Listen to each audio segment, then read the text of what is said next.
Two screens, two different views. That's what we're all about. Welcome to Dual Screen Radio, where listening is good. This is Shane R. Monroe. And this is Trippin' Chris Henschel. Tripping Chris Henschel, I like that. That's very very posh. I got to come up with a cool little adjective for me now. I was told I was tripping earlier in the forum, so I thought I'd throw that in there. That's good. That's good. Maybe I can be fat ass Shane R. Monroe. That'd be. Yeah, we could have some honesty and advertisement here. And you're listening to yet another great episode of Dual Screen Radio. Listening is good. Listening is good, yes. Yes. Very good. And this episode, we've got some really great stuff for you. We're going to take a full interview on the latest RPG craze that has hit our community, Etrian Odyssey from Atlas. And I'll tell you what, if you thought Puzzle Quest had made us its slave, Chris, tell the good folks about how late you were up last night. Let's see, I went to bed around 11. Next thing I know, it's about 1:45. Yeah.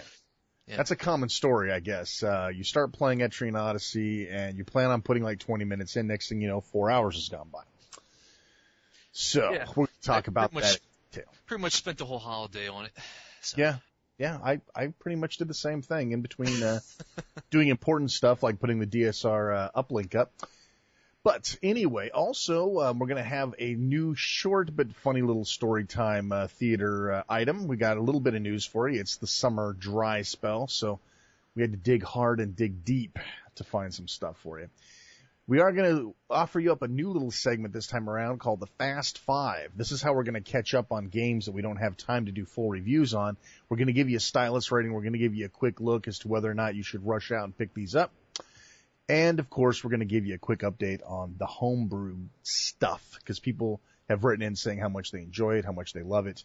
So we're going to keep giving it to you. So, Chris. Sounds pretty good. Yeah. It's going to be a short but packed show, as usual. As usual. Hopefully it'll satisfy you until the next episode. Yeah. Very exciting. Well, first up, my daughter recently graduated from 8th grade. Now, this is a crack-up story just in itself. I mean, when you say graduated from 8th grade, what the hell is that about? I don't remember graduating from 8th grade. Yeah, see, neither did I. See, here in Phoenix, they don't have middle schools or junior high schools. So you basically are in elementary school through the 8th grade, and then you go straight to high school, which I think is a real jip on the kids. But, hey, what are we going to do? So my daughter had her 8th grade graduation. I think a huge deal about it. But, they had this old veteran guy from like the what's one of those the veteran things. They wear the hats. You know what I'm talking about? The Eagles type thing, or I don't know. Anyway, so they had this old guy there, and he was like 1 foot in the grave. I mean, I swear to God, I didn't think he was going to make it off the stage, dude. So he was doing a commencement speech? Yeah, he was doing one of those. He was giving away an award. Their little group, their organization, gives away some sort of a scholarship or some money for something or another, and he was the very first one to get up and do it. Basically, they started the commencements, and the chick's like, okay, here's our mistress of ceremonies, and it's like, okay, mistress, huh? Mistress of ceremonies. To come out like in black leather and a whip, but she didn't. Even if she had, it wouldn't have been fitting for her anyway. But anyway, so and then the first thing children will be on their knees. That's right, mistress.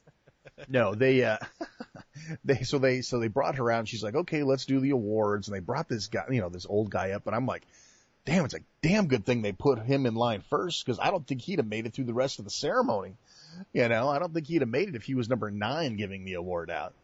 Anyway, so it's so funny. He I don't know what you'd call it. Walking isn't exactly what he was doing. He was like, I don't know, crip walking or something off the stage. And this old lady in a walker was walking up to meet him. And it's like, oh my God.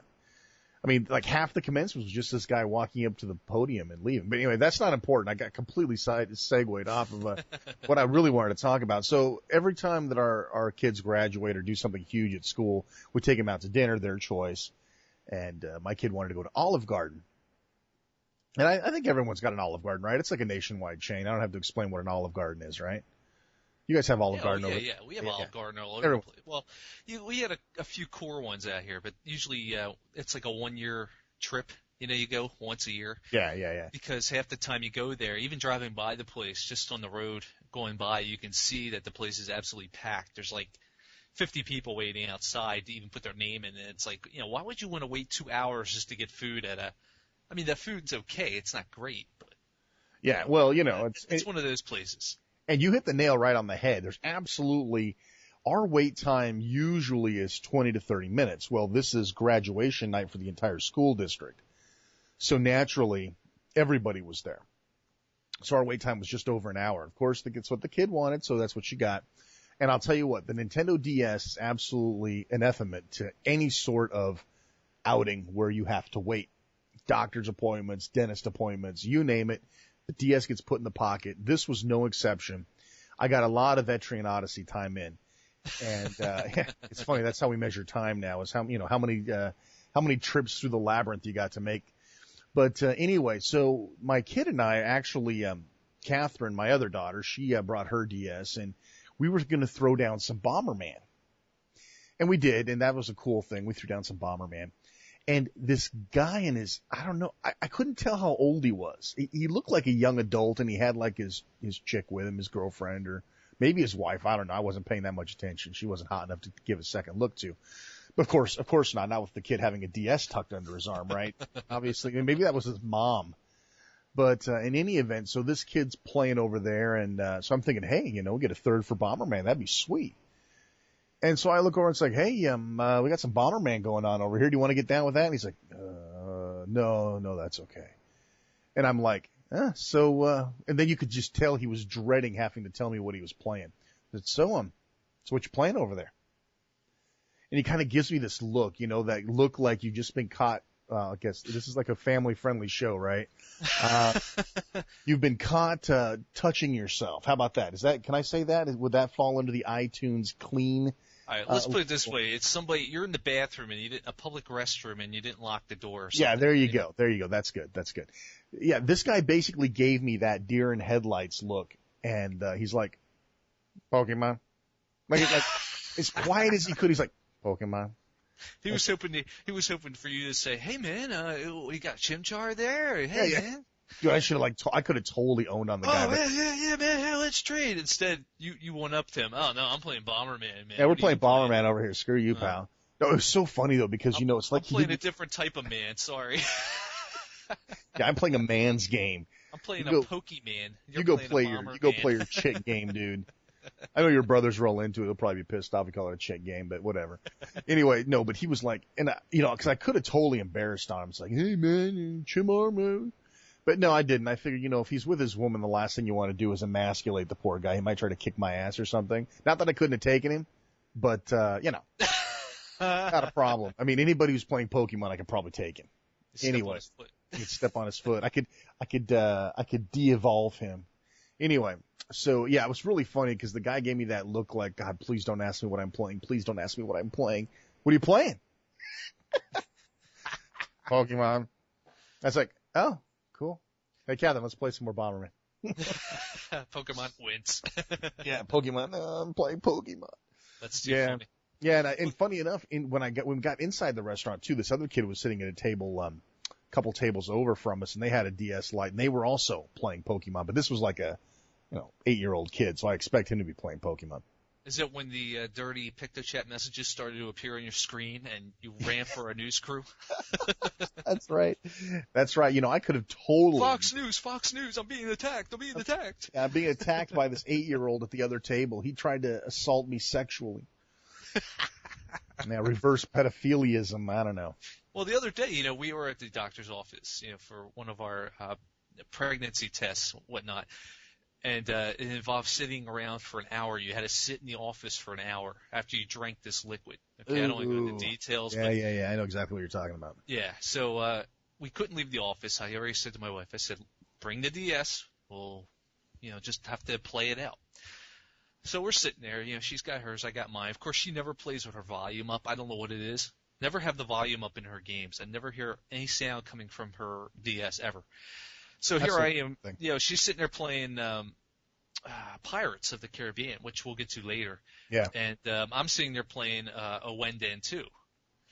and it's which we will also get to later. And it's just kind of funny because I got mine blasting, you know. I'm in there, and it's just a bunch of women sitting around, you know, waiting for. Don't you find that at least a little bit rude that you're blasting? Yeah. Well, I wasn't blasting. You know what it was? It's just that the room is so quiet. I think I had the thing maybe like not even a notch up. You know, I think it was maybe just a hair up, just enough that I can hear it, because I have to hear it in order to play that game. You know, you have to have some sound to play that game. Of course, absolutely. I mean, I didn't have a full blast, but it almost, to her, it was blasting, because she says, "Oh my God, can you please turn that down?" I said, "Well, I need the sound to play." Who said that? Your wife or somebody else? No, my wife. Oh, okay. Nobody was looking at me. I mean, there was a kid across the way playing his PSP. So, you know. Really? You saw a PSP in the wild and the kid wasn't watching a movie? Honestly, it was one of the few times I saw a PSP, and he was playing it because he was doing a lot of button mashing. So I'm assuming he was playing a game. Anyway. Yeah, no, I didn't get any looks from anybody. I mean, I'm discreet about it. I'm not going to sit there and blast the thing. I usually have mine down, but because it's a wind-in, you know, you got to have some music playing so you can play it. And I only had it just enough. But to her, it was enough. So anyway, we're sitting there, we're playing, blah, blah, blah, blah, blah. It's a great time killer. And this little kid and his mom come in, and they sit a couple seats down, and I noticed the little boy, he's got one of those cobalt blue GBA SPs, you know, little fold-ups. Yeah. And he sits and starts playing. So his mom goes back, and next thing you know, he's sitting there by himself playing, and he looks over and he says to my wife, he comes over and he sits next to her and he says, "Wow, is that a Nintendo DS?" And she's like, "Yeah." Yeah. And he's like, "What are you playing?" And she's like, "Pirates of the Caribbean." So then he gets up and he goes over to me. "Oh, what are you playing?" I said, "It's some goofy Japanese music game." Yeah. I mean, he looks like he was probably about maybe 7, 8 years old, something like that. Yeah. And very, very well bred little kid. You know, just very neat and proper. So he goes over to my wife again. He kind of looks at my screen for 2 seconds, looks disgusted, and walks off. And it goes over to her and says, "Hey, could I try that for a few minutes? Could I give it a try?" And she's like, "Yeah, sure, here you go." So he sits there and he's playing and playing. And meanwhile, I'm also noting, by the way, that she's got the old DS fat model, as everybody likes to call it. Yeah. And I'm sitting in this office, which is full of fluorescent lighting, and we have a window behind us and everything. I could not see for crap what was going on in that screen. It was almost like old GBA level clarity, you know? Right. Barely, maybe old GB Game Boy, black and white Game Boy clarity. It was pretty bad. I was so used to the light. I am such a whore now for the DS light. I only had mine at setting 2. I only had my brightness 2, and I was seeing it perfectly fine. So then the mother comes out. He gives my wife back the system, and off they go. But it's all you hear is like, "Why, she had a DS." And I'm thinking, well, I guess I know where they're going now. You know, they're going over to get a DS. I just thought it was pretty cool because, you know, for the most part, first of all, I want to say that it's maybe the third PSP I've ever seen in the wild. Yeah. First, okay. Now, that doesn't even make, I mean, compared to the amount of DSs I see in the wild, I mean, just at my job, I mean, over at a hospital, we have a waiting room over there that I have to walk into, you know, walk through to get to a department about 5 times a day. And every time I go in there, I always try to look and see if anybody's playing anything, you know, any kind of system. I'm trying to keep little stats in my head of what I'm seeing. Yeah. And right off the bat, the DS is far outnumbering the PSP at this point. Actually, I dare say that the old GBA is outnumbering the DS itself as well. So, you always see GBAs in the wild, dude. Well, they're like, you know, $80 now, so or even pre-owned. Yeah, those are like stocking stuffer toys now. Right, pre-owned even they're $50. So it's insane. Yeah, I mean they're pretty much easy to get. I guess the DS rather hasn't reached that level of saturation yet where the systems are cheap enough that you could just say, "Oh, I'm going to drop $130 on it." You know, especially if you're a little kid who's whining about wanting one. You know what I thought was interesting, along with this whole story about seeing things in the wild? I was at the airport for about 2 hours yesterday, picking my wife up. She went over to the coast to visit her mom. And I was looking around, because like you, I like to keep an eye out for what's hot and what's trendy and what people are using. And, I mean, I didn't walk around like the whole airport or anything. I was like, you know, between the security gates for a couple of different concourses. But I saw nothing. No PSPs, no DSs, no GBAs. there was like nobody playing anything. I was like, that's really bizarre. I saw like 1 or 2 laptops of people that were surfing, but that was it. And it's like, you'd think at an airport on Memorial Day weekend that people would have some form of entertainment with them. Now, is this in the little areas where you just sit and wait? Well, yeah, it's like in front of the Waiting for security your flight. gates. Yeah, because you can't go into the security gates now, so you have to meet your parties there. So they've got tons of benches and there's tons of people packed in there. Interesting.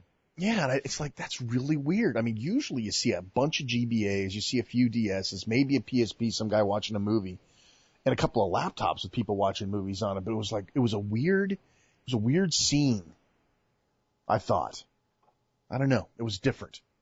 Yeah, I know the last time I went on a plane was last year when we went to Disney, and I sat right there, man. I mean, we have to get there early, obviously. You have to get there like 2 hours in advance, and we had another hour and a half to kill, so I just sat there, and New Super Mario Brothers had just come out at the time. I sat there and pretty much finished the entire game between, sitting there waiting for the flight and being on the airplane. By the time I got home, I was finished that game just based on waiting time. Oh yeah, it's insane. So, I looked around, but I didn't see anybody else. Yeah, Sky Harbor Airport here in Phoenix has free Wi-Fi now, airport-wide. Nice. So, yeah, you still have to have the Nintendo DS browser because you have to do that weird, agree to their terms and services before you get on. Mm-hmm. So you really can't, like, hop onto, like, Mario Kart and play on the airport Wi-Fi. You can only, like, get in the browser, say Opera okay. worked on it. Oh, yeah, Opera works on it fine. Fantastic. Yeah, I mean, you have to click their little agree thing, and then you're good. You're online. The only problem is that as soon as you, like, shut your DS off to go to a game, you're not authenticated anymore. Oh. So it's not like you can authenticate, reboot your DS, and then go play Mario Kart. Now, what I have not tried, though, and I should have tried this while I was there, is I never tried the in-game reset on the R4. Yeah, that might be interesting. Maybe if you authenticate to the DS browser first and then reset without shutting off your DS and jump into Mario Kart, maybe you can get out. I'll just try that out. That'd be interesting. That's a good idea, yeah. You might want to give it a shot. It seems like you're at the airport often enough. Oh, my God. I swear to God. Absolutely insane. Hey, speaking of hotspots, one little thing that came up recently is that in Disney World, they're going to have these Pirates of the Caribbean hotspots. Oh, dude, I just added this to the news articles. I was going to talk about it. That's so funny you're bringing it up. That's great. Oh, this is a good segue. Well, you're bringing up hotspots, and it looks like they may have unleashed them at the end of last week or so, I guess before the holiday. I know some pictures popped up online with the area roped off. It was a bunch of DS kiosks. Yeah. In like a little courtyard area.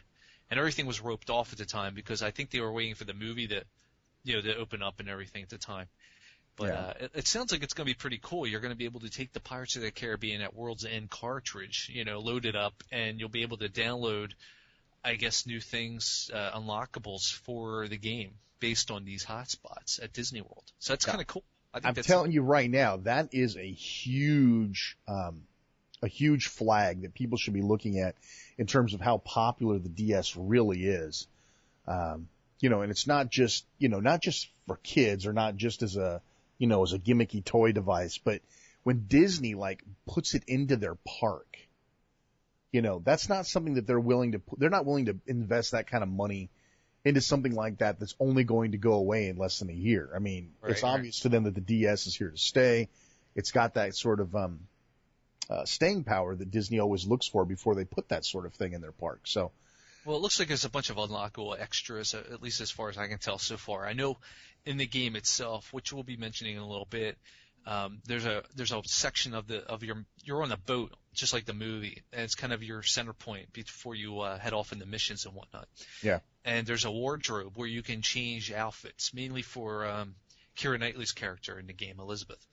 So I assume it would probably offer you new outfits for her and maybe even for other characters because you can rearrange how you look in the game. And I don't think it really alters the game, but I don't know. It's kind of cool, I guess, especially if you're a kid or something, to do something. From what I understand, from what I read, just a little add-on to that is that they give you pieces of a map that you can find some sort of treasure in the game. Oh, nice. Yeah, and I was thinking how cool it would be if, not just from a Pirates of the Caribbean point of view, you got to figure they can do this for anything. Any of the games that they make, they can write in this code that, basically if you're at a Disney hotspot, you can unlock characters or do whatever. I remember reading too that they're going to do it with Buzz Lightyear when Toy Story 3 hits next year. So they're going to have the same sort of deal. Instead of it being a Pirates hotspot, it's going to be a Buzz Lightyear hotspot. Well, how cool would it be? They could put little movie trailers on there. Like a Toy Story 3 trailer you could download onto the DS. Would that be great? Yeah, that'd be great. And also, speaking of airports, they had a story also recently about how some airports are putting up Nintendo DS hotspots. So you can download the demos of specific games like Brain Age and, I think Tetris and whatnot. And they're just demos, but some of the demos you get a lot of gameplay out of. I know on the Brain Age one, as we said in the past, you get a full level of Sudoku, and you get to try out 3 of the different little brain teasers in the game. Now let me tell you what airports need to do, because I was thinking this exact thing yesterday when I was at the airport. What they need to do is give you a downloadable version of the arrivals and departure code. Oh yeah, that'd be great. Basically, you could sit there and read a book or whatever, and anytime that a flight that you're looking at changes, the DS could start ringing or something. You could open it up, and basically you walk into the airport, you go to a DS download station, you pull down the code, you enter the flight number that you're interested in tracking, and then you just close your DS, and it sits there and listens for the hotspot and it updates. And anytime that the plane gets delayed or it gets the flight gets canceled or whatever, it just starts ringing. You open it up and it says, flight 507 from, Orange County's been delayed, or now, in range, landed. And then here's how cool, this is what else would be cool. It also transmits what carousel your luggage is going to come off on. Nice. So then right away, boom, right. where to head. See, there's so many ways you could tap that. I don't know. Or talking about fanciful stuff. What do we know? Exactly. We don't know anything. No one's listening to us, I'm afraid. We make sense sometimes, but yeah, we do make sense sometimes. Nobody listens. Well, speaking of news, since we've already sort of segued into the news anyway, let's move on to our small but meaty news segment here. Yeah, it's kind of the doldrums of springtime here, heading into summer. It's usually a quiet time of the year, at least until what is it? Do we even have an E3 or what? What is going on with that this year? I mean, is it kind of more of a conference at this point? I think it's a conference now, man. It's not a full-blown party with girls anymore, huh? No more booth babes, no more. Yeah. I'm sure there's going to be attendants or what do they call those, assistants? Just like at CGE and stuff, they have PR people that they take some chick and make her practically naked and run her around handing out cards, telling the businessmen, Yeah, right. Yeah. Well, it's going to be a slow time of the year anyway around, and unfortunately the news is slow in that regard, so there's not too much to talk about at the moment. But the things that we have found are pretty big stuff. I mean, we don't like to deal with the fluff. You can get fluff anywhere. We don't want to know if Nintendo's bringing out birthday candles shaped like Mario and stuff like that. Or hey, wait a minute, I want a birthday candle shaped like Mario. Gotta get a Yoshi one too. Oh, sorry, I made that up. Thank you. Dude, I'd anyway, go down with that. Fan favorite on the Xbox 360. I know this is going to shock a lot of people. I know it shocked me. Geometry Wars is going to be making a leap from the 360 over to our favorite consoles, the Wii and the DS, especially the DS. Yeah. Which is going to be fantastic for little portable gaming. It's going to be titled Geometry War Galaxies. And it turns out it's going to be from the guys. I'm not sure the team's name, the creators' names offhand. I know, was it Bizarre Creations? Did the game originally, and I guess they must be licensing the name out. They must not be, held back by Microsoft in that regard. I mean, maybe it was a temporary exclusive, kind of exclusive. Yeah, exactly. Just kind of like the Grand Theft Autos became. The team behind it for the Nintendo Wii and DS versions is going to be the people who did Battalion Wars and the upcoming Battalion Wars 2 on the Wii. Other than that, there's not a whole lot going on. There were some screenshots leaked out of the Wii version, and sure enough, it looks dead on, right, like the 360 version. Well, I don't want to take anything away from the 360 or anything, but dude, it ain't that complicated. There's a lot of particle effects and a lot of vector graphics, and that's not overly taxing on the system. No. I mean, let's be honest. I mean, there's a PC version available that they claim is only for Vista, but there's hacks going around that let you play it. And I'm telling you, it doesn't take a lot to make a game that's like that. I mean, it was the right combination, the right formula at the right time, and I'm not sure that's a reproducible sort of thing, but it did become this huge phenomenon, and the Xbox people love to shove it in the faces of everyone else that, we've got geometry. Well, I think it became a phenomenon, so to speak, because at the beginning the 360 was kind of hurting for software. Yeah. And this was out, and, at the time, a lot of people were even saying, what's the best game on the 360? And people were saying Geometry Wars. Which was a $5 download. Right. So I think the only difference we're really going to be seeing here, other than obviously the control scheme for the Wii and DS and versus the dual analog of the 360, I guess the lower resolution due to the Wii only supporting 480p compared to the 360, which is now doing 1080p. So you're probably going to see some changes in terms of resolution, but otherwise the graphics look pretty much the same. I mean, there's not much, like you said, to reproduce here. I mean, it's not a real taxing game, which is why I think it's going to probably be playing great on the DS. I mean, I think it's going to fly on there too. I think so. I think it'll do really well. And, of course, it has that huge IP recognition. I think it'll sell well. I'm hoping on the Wii, that they're going to use it. They're going to distribute it through the Virtual Console. That way, there is no go out and purchase that. They keep it that $5 download, that $10 download. Well, no, I think the word has it. It's actually going to be on a disc. So wow. That's a bit of a bummer, because I mean, if it's going to be on the disc, that probably means it's going to be maybe $20 or something. $29.99. Well, now it's worth noting that they're fleshing out a complete like single player type actual game behind it, not just an endless arcade shooter. So you mean it's going to have like a mission-based system? Right. It's going to actually be a quote real game, and it's also going to have the what's the subtitle for the Xbox version? Evolved. Oh, yeah. Evolved, yeah. You're right. Evolved. So they're going to have that version. You're going to be able to play Evolved on the Wii and the DS, but it's also going to have a completely fleshed out, quote, real real one-player game. So that's probably why it's being titled Galaxies. Maybe each level represents a star system or something. Yeah, it could be all right. I mean, I don't know. I wasn't overly taken by the original one, to be honest with you. But you don't like the original one, and, I know that, and I think a lot of people know that based on probably Retro Gaming Radio. Hey, nice plug. Thank you. We've already heard, even in the forum, constant.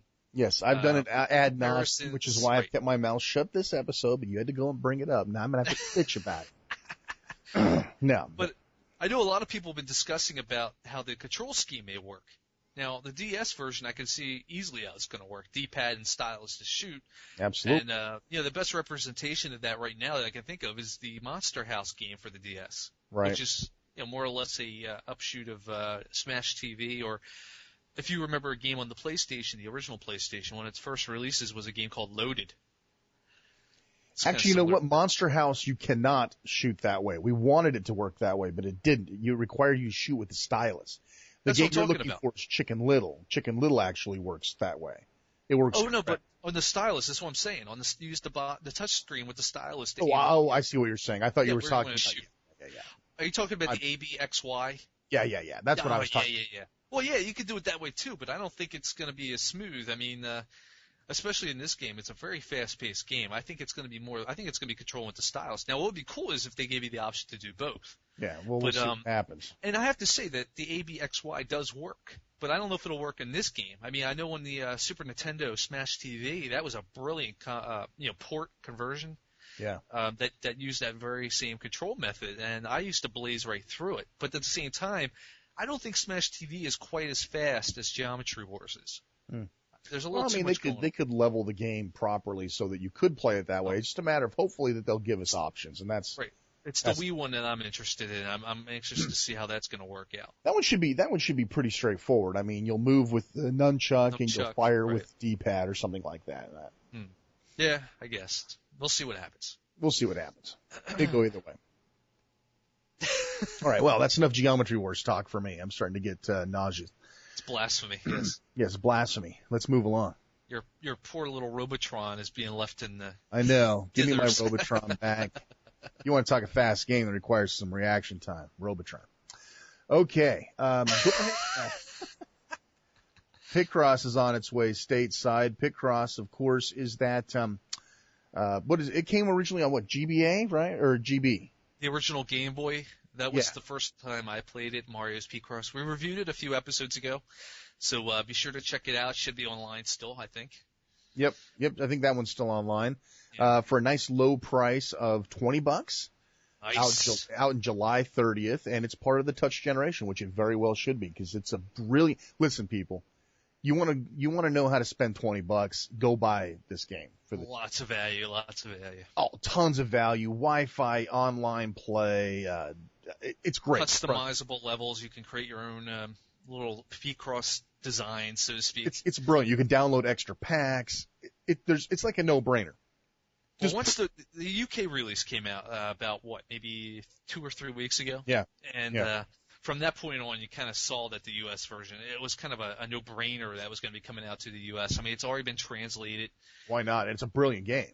Yeah. And what the heck? It's already translated. Why not just package it up and release it here? And for $20, I think it'll be a good seller. I mean, I don't picture it as blowing off the racks, but for $20, it could. It's amazing how like Sudoku and stuff is really, really caught on, and some of the puzzle games. Now, there's a few of them that have really bit the dust, like Trion Cube and some of the other ones, but they're kind of deserving of biting the dust. Picross, it's an insane game. I mean, that owned my ass quite a while, and it takes a lot these days to pull my time away because there's so many great games, but it's That's fabulous. The problem, dude. I mean, you got so many games out, and you get stuck into one that you're afraid you're going to, kind of forget about all these other games, and you just want to get to them right away. Especially when we do this show, we're trying to play as much as we can.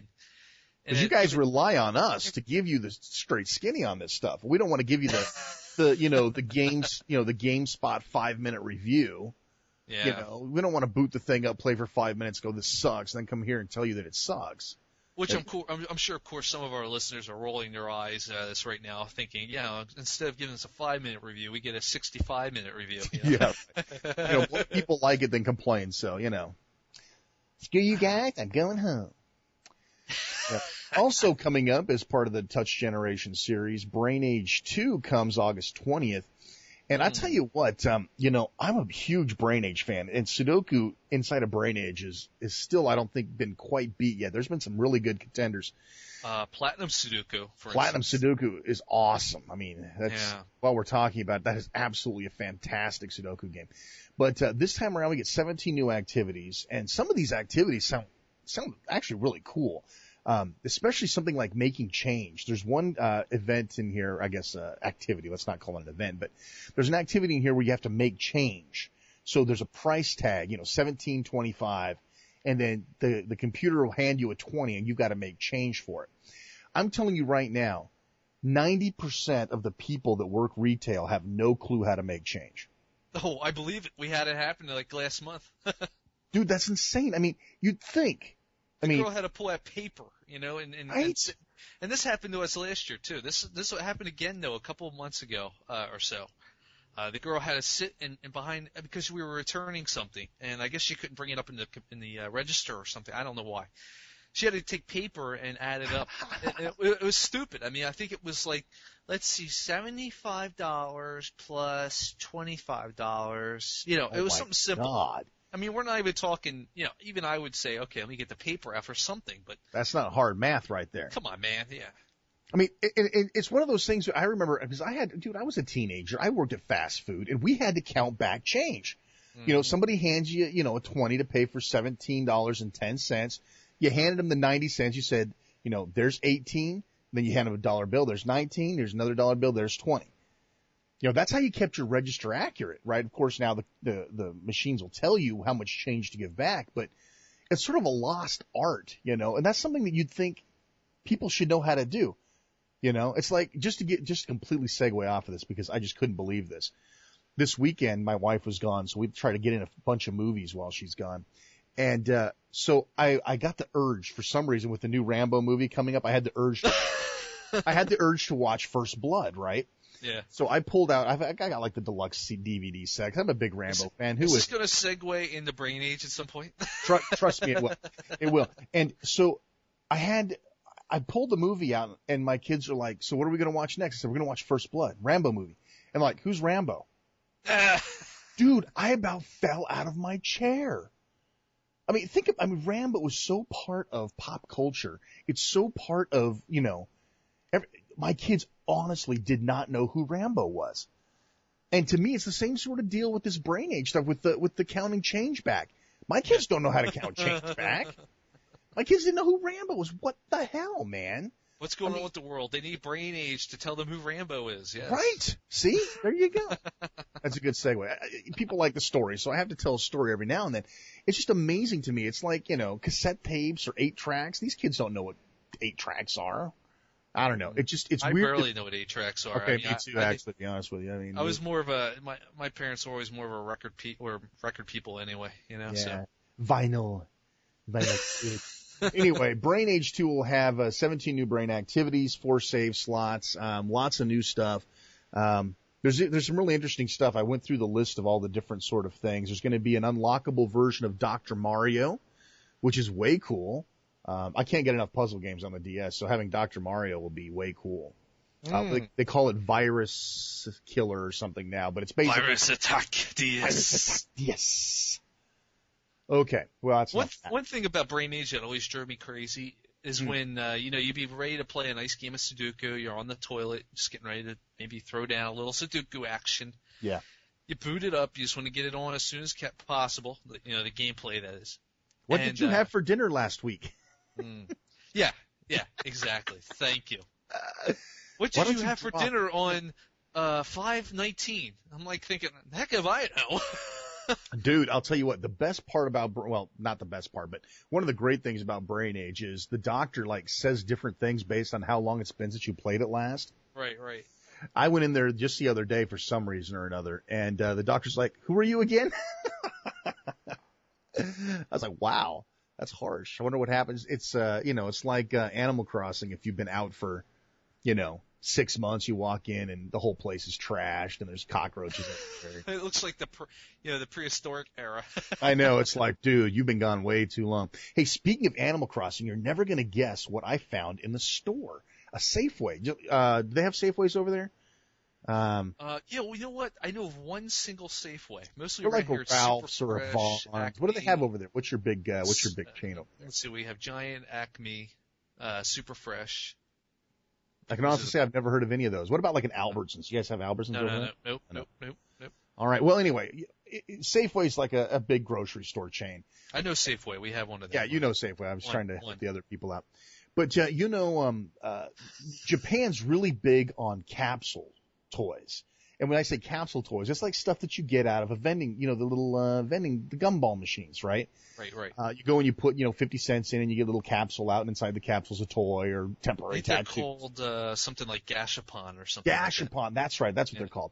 Anyway, you'll never believe we ran across, and I haven't even told you this, Chris. I saved this for the show. Interesting. I ran across a machine dispensing Animal Crossing. They're like clip-ons that you clip onto your DS. Really? Oh, that's awesome, dude. Dude, they're these little tiny things, and they have all the characters like Tom Nook and and they have like 10 of them in the series. Do they have the little porcupine sisters? I think they do have the porcupine sisters. We ended up. My wife just lost her mind. She's a big Animal Crossing fan, and she's lost her mind. She's like, go get some quarters now. I'm like going, what? What did you find? She goes, you're never going to believe it. Just go get some quarters. Were they a quarter each or 50 cents? Oh, my God. They were like $1 a piece, dude. Oh, really? Jeez. Yeah, they were pricey. So we bought like $4 worth. And so I said, you know what? Someone on eBay's got to have a full collection of these that they're selling for like $10. I think so I found a set on toys are on there now, right? Yeah. I found a collection of them for $14 shipped. So I got a full shipment of it. And dude, they're great. I mean, if you're an Animal Crossing fan, you've at least got to go and see if you pull your favorite character out of the vending machine. What did you search under for them? What did you call them when you searched? Animal Crossing. So we could all look. I don't remember what I searched for. I think Animal Crossing. Capsule maybe, or figurine collection or something like that. I was able to find it pretty easy. Here, wait a minute. What's this? Animal Crossing capsule toy blind random draw. Let me see. Do they have like little lanyards hanging off them? Yeah, Oh, they have dude, little lanyards. Oh, look at these. These are cool. Hang on a second. Yeah. I'll tell you what. I'll pull up my account here. I found it. I found it. The sisters are in there. I don't see Tom Nook listed, but really, there's the little penguin. No, what is he? A pigeon. The pigeon guy from the little cafe. Yes, the pigeon's there. Let me see. Animal Crossing figure charms. They're called charms. That's how I found it. Animal Crossing charms. Oh, they're very cool. And I ended up paying $10 and like $4 shipping. Yeah, search for it. They're called figure charms. That's how you're going to find them. Actually, here we go. You know what? Just do charms. And they came up. They're by Tomy. I know it. You know what? I see Batman ones. They have Batman. I've seen Disney. I've never seen Animal Crossing because the local giant, they do have these. And I know exactly what you're talking about. They're from Tomy. Yeah. Tomy's been around forever. They're actually a Japanese company. Yeah. They specialize in this stuff, these little plastic toys. Yeah, now, these are way cool. You gotta get your hands on one if you're looking at all here. fan. Here is a whole set of them. I mean, there's Blanca, Mabel, Sable, Brewster, Mallory, who's his purple duck, Elvis, and Aurora. And it even shows them. Accessorize your gaming unit, cell phone, or bag. Yeah, these isn't that are great? Totally cool, dude. It looks like there is one right here where you can get a complete set for buy it now, $6.99. Oh, figures. These are 8 figures, and there are 8 figures in this set. Okay, there was 8. I thought there was 10, but yeah. $6.99, and they're $4 shipping. Yeah, isn't that great? I mean, those are just way really cool. Yeah, I'll have to get a shot of that and put it up on the forum for people to see. I'd love to get one of them. I totally forgot to tell you about those. That would have been a good story time theater too. Oh, wow. I forgot all about it. But anyway, I'm glad we got it in there. Series 1, yeah. I'm not seeing anything else, so that must be all of them. Yeah, they're gonna make me its bitches because I'm gonna be buying Series 2, Series 3. Now, here is a Tom Nook one. It's from Japan. Maybe that's where I saw it. I went to Play Asia after I saw these, and I bet I saw it up there. Yeah, there is a Tom Nook one. He's really cool looking. But, this isn't bad. I might get a whole set myself. Yeah, you got it. I mean, that's just way cool. I'm sorry. I love those little things. Those are cool. Hey, I got a couple more news stories that I remembered that I wanted to talk about. Mm-hmm. And this is Wii related, but a lot of people who listen are kind of Wii fans as well. So I'll make this quick. First of all, right now Wendy's, the fast food chain, sells burgers, fries.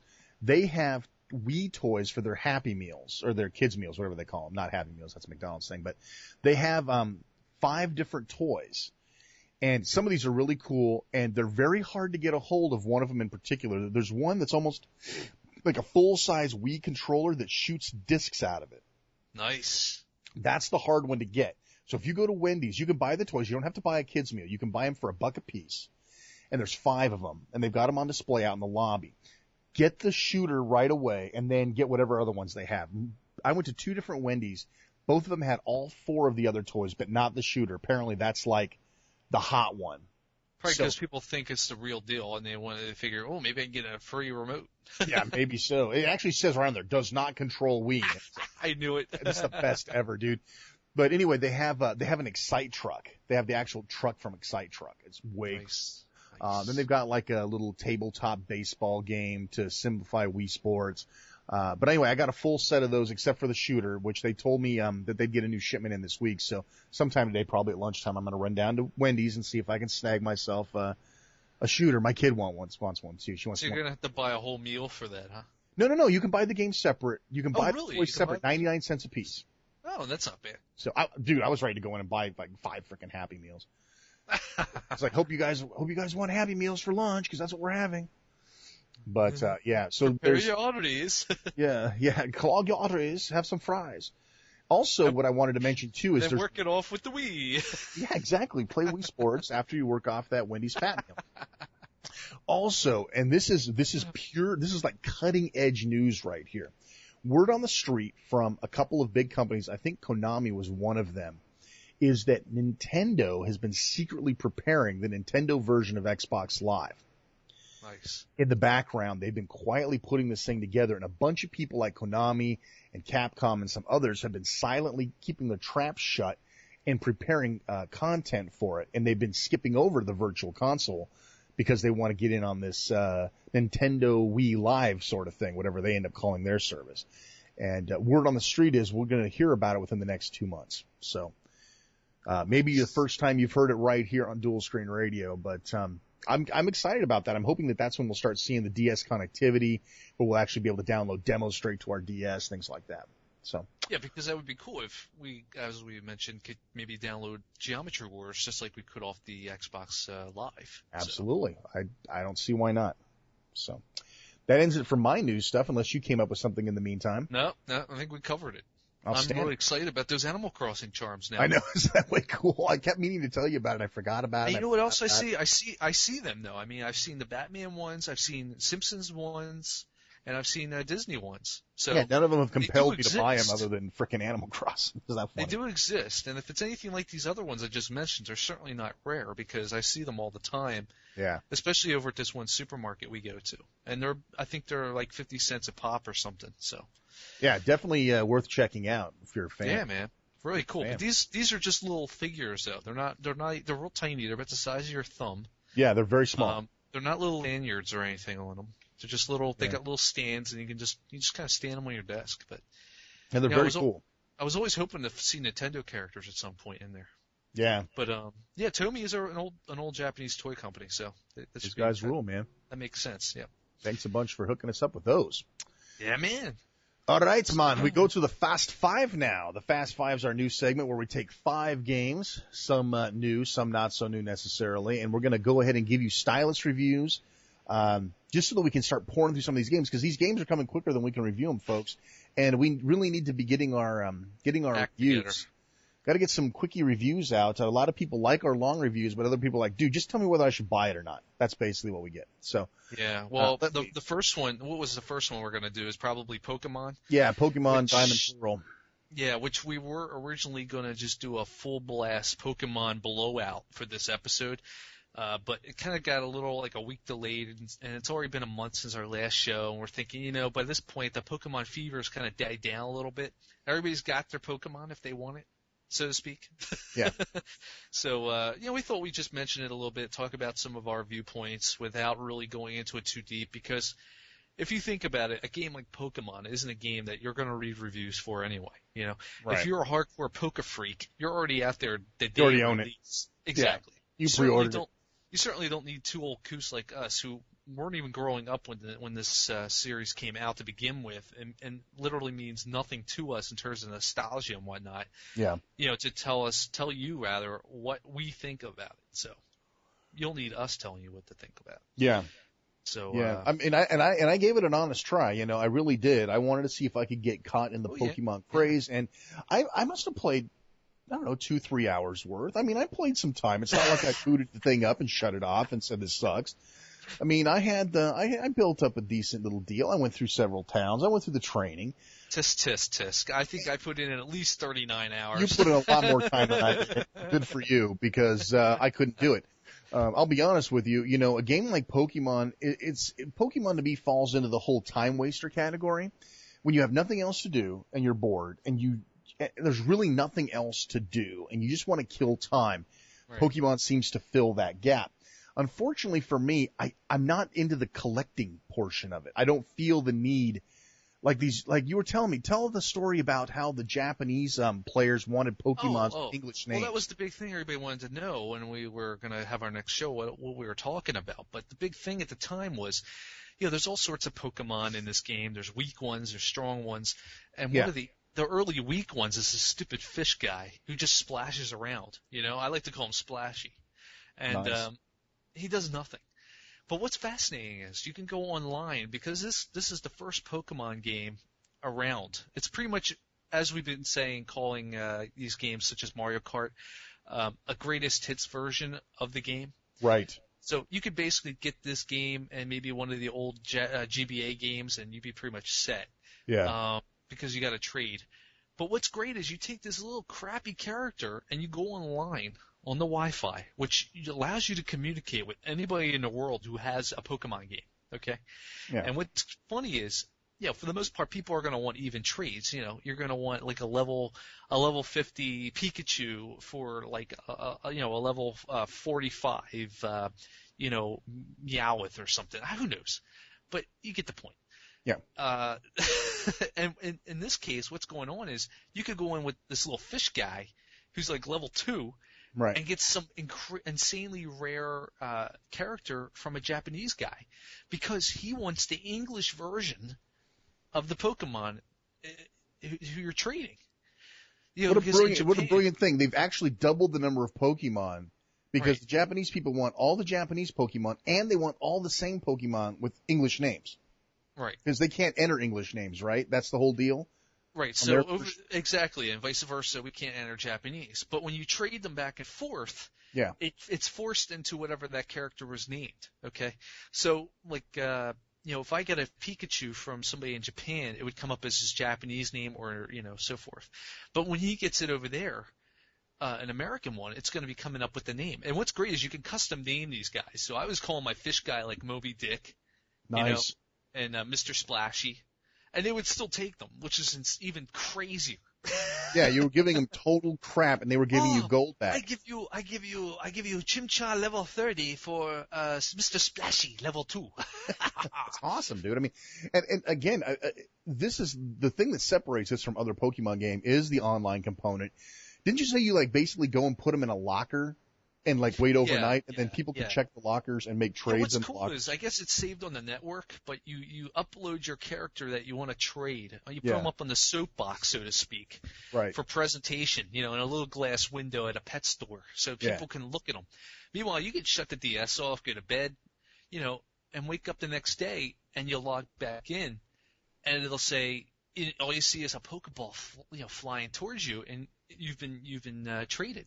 They took the trade. It's great. It's kind of cool. That's pretty cool. That's cool that stuff. Is cool. I mean, you log on and like sometime overnight, some random person on the Nintendo Worldwide Wi-Fi for this game has traded you that character.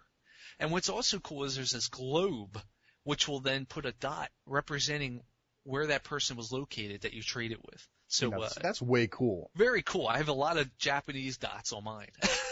And you can do like voice chat. You can do voice chat while you're trading with other people, and I guess you said the voice chat quality was pretty good. I did it just a little bit, but the voice over IP is fantastic. I mean, I was trading and I was just BSing with a couple guys in the forum like Campacho.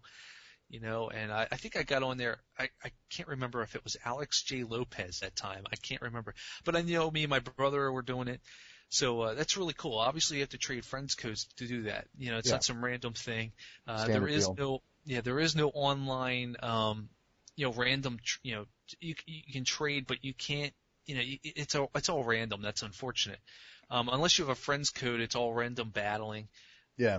So. Yeah, but you can go up to dualscreenradio.com now, enter your friend code for the game, and then get other friend codes. So you can actually get my code, Chris's code, and add that to your system. And it's a quick and reliable way of getting friend codes. And we have a system for tracking who's added you and you've added them. And we're going to talk more about this new service that we're going to be putting up soon called the Wi-Fi Uplink. And we're going to talk about that towards the end of the show. So stick around for that. But overall, the game, we're trying to make this quick. I mean, everybody who's played Pokemon already knows what's going on with this game, And like you said, it's more of a time waster because there really is no point to this game. I mean, you can get to the end, it's an RPG, and you can beat the bad guys, and after that, that's it. And you run around collecting all the Pokemon that you need. Yeah. And I guess it's for people who like to collect things, and it's very fulfilling in that regard.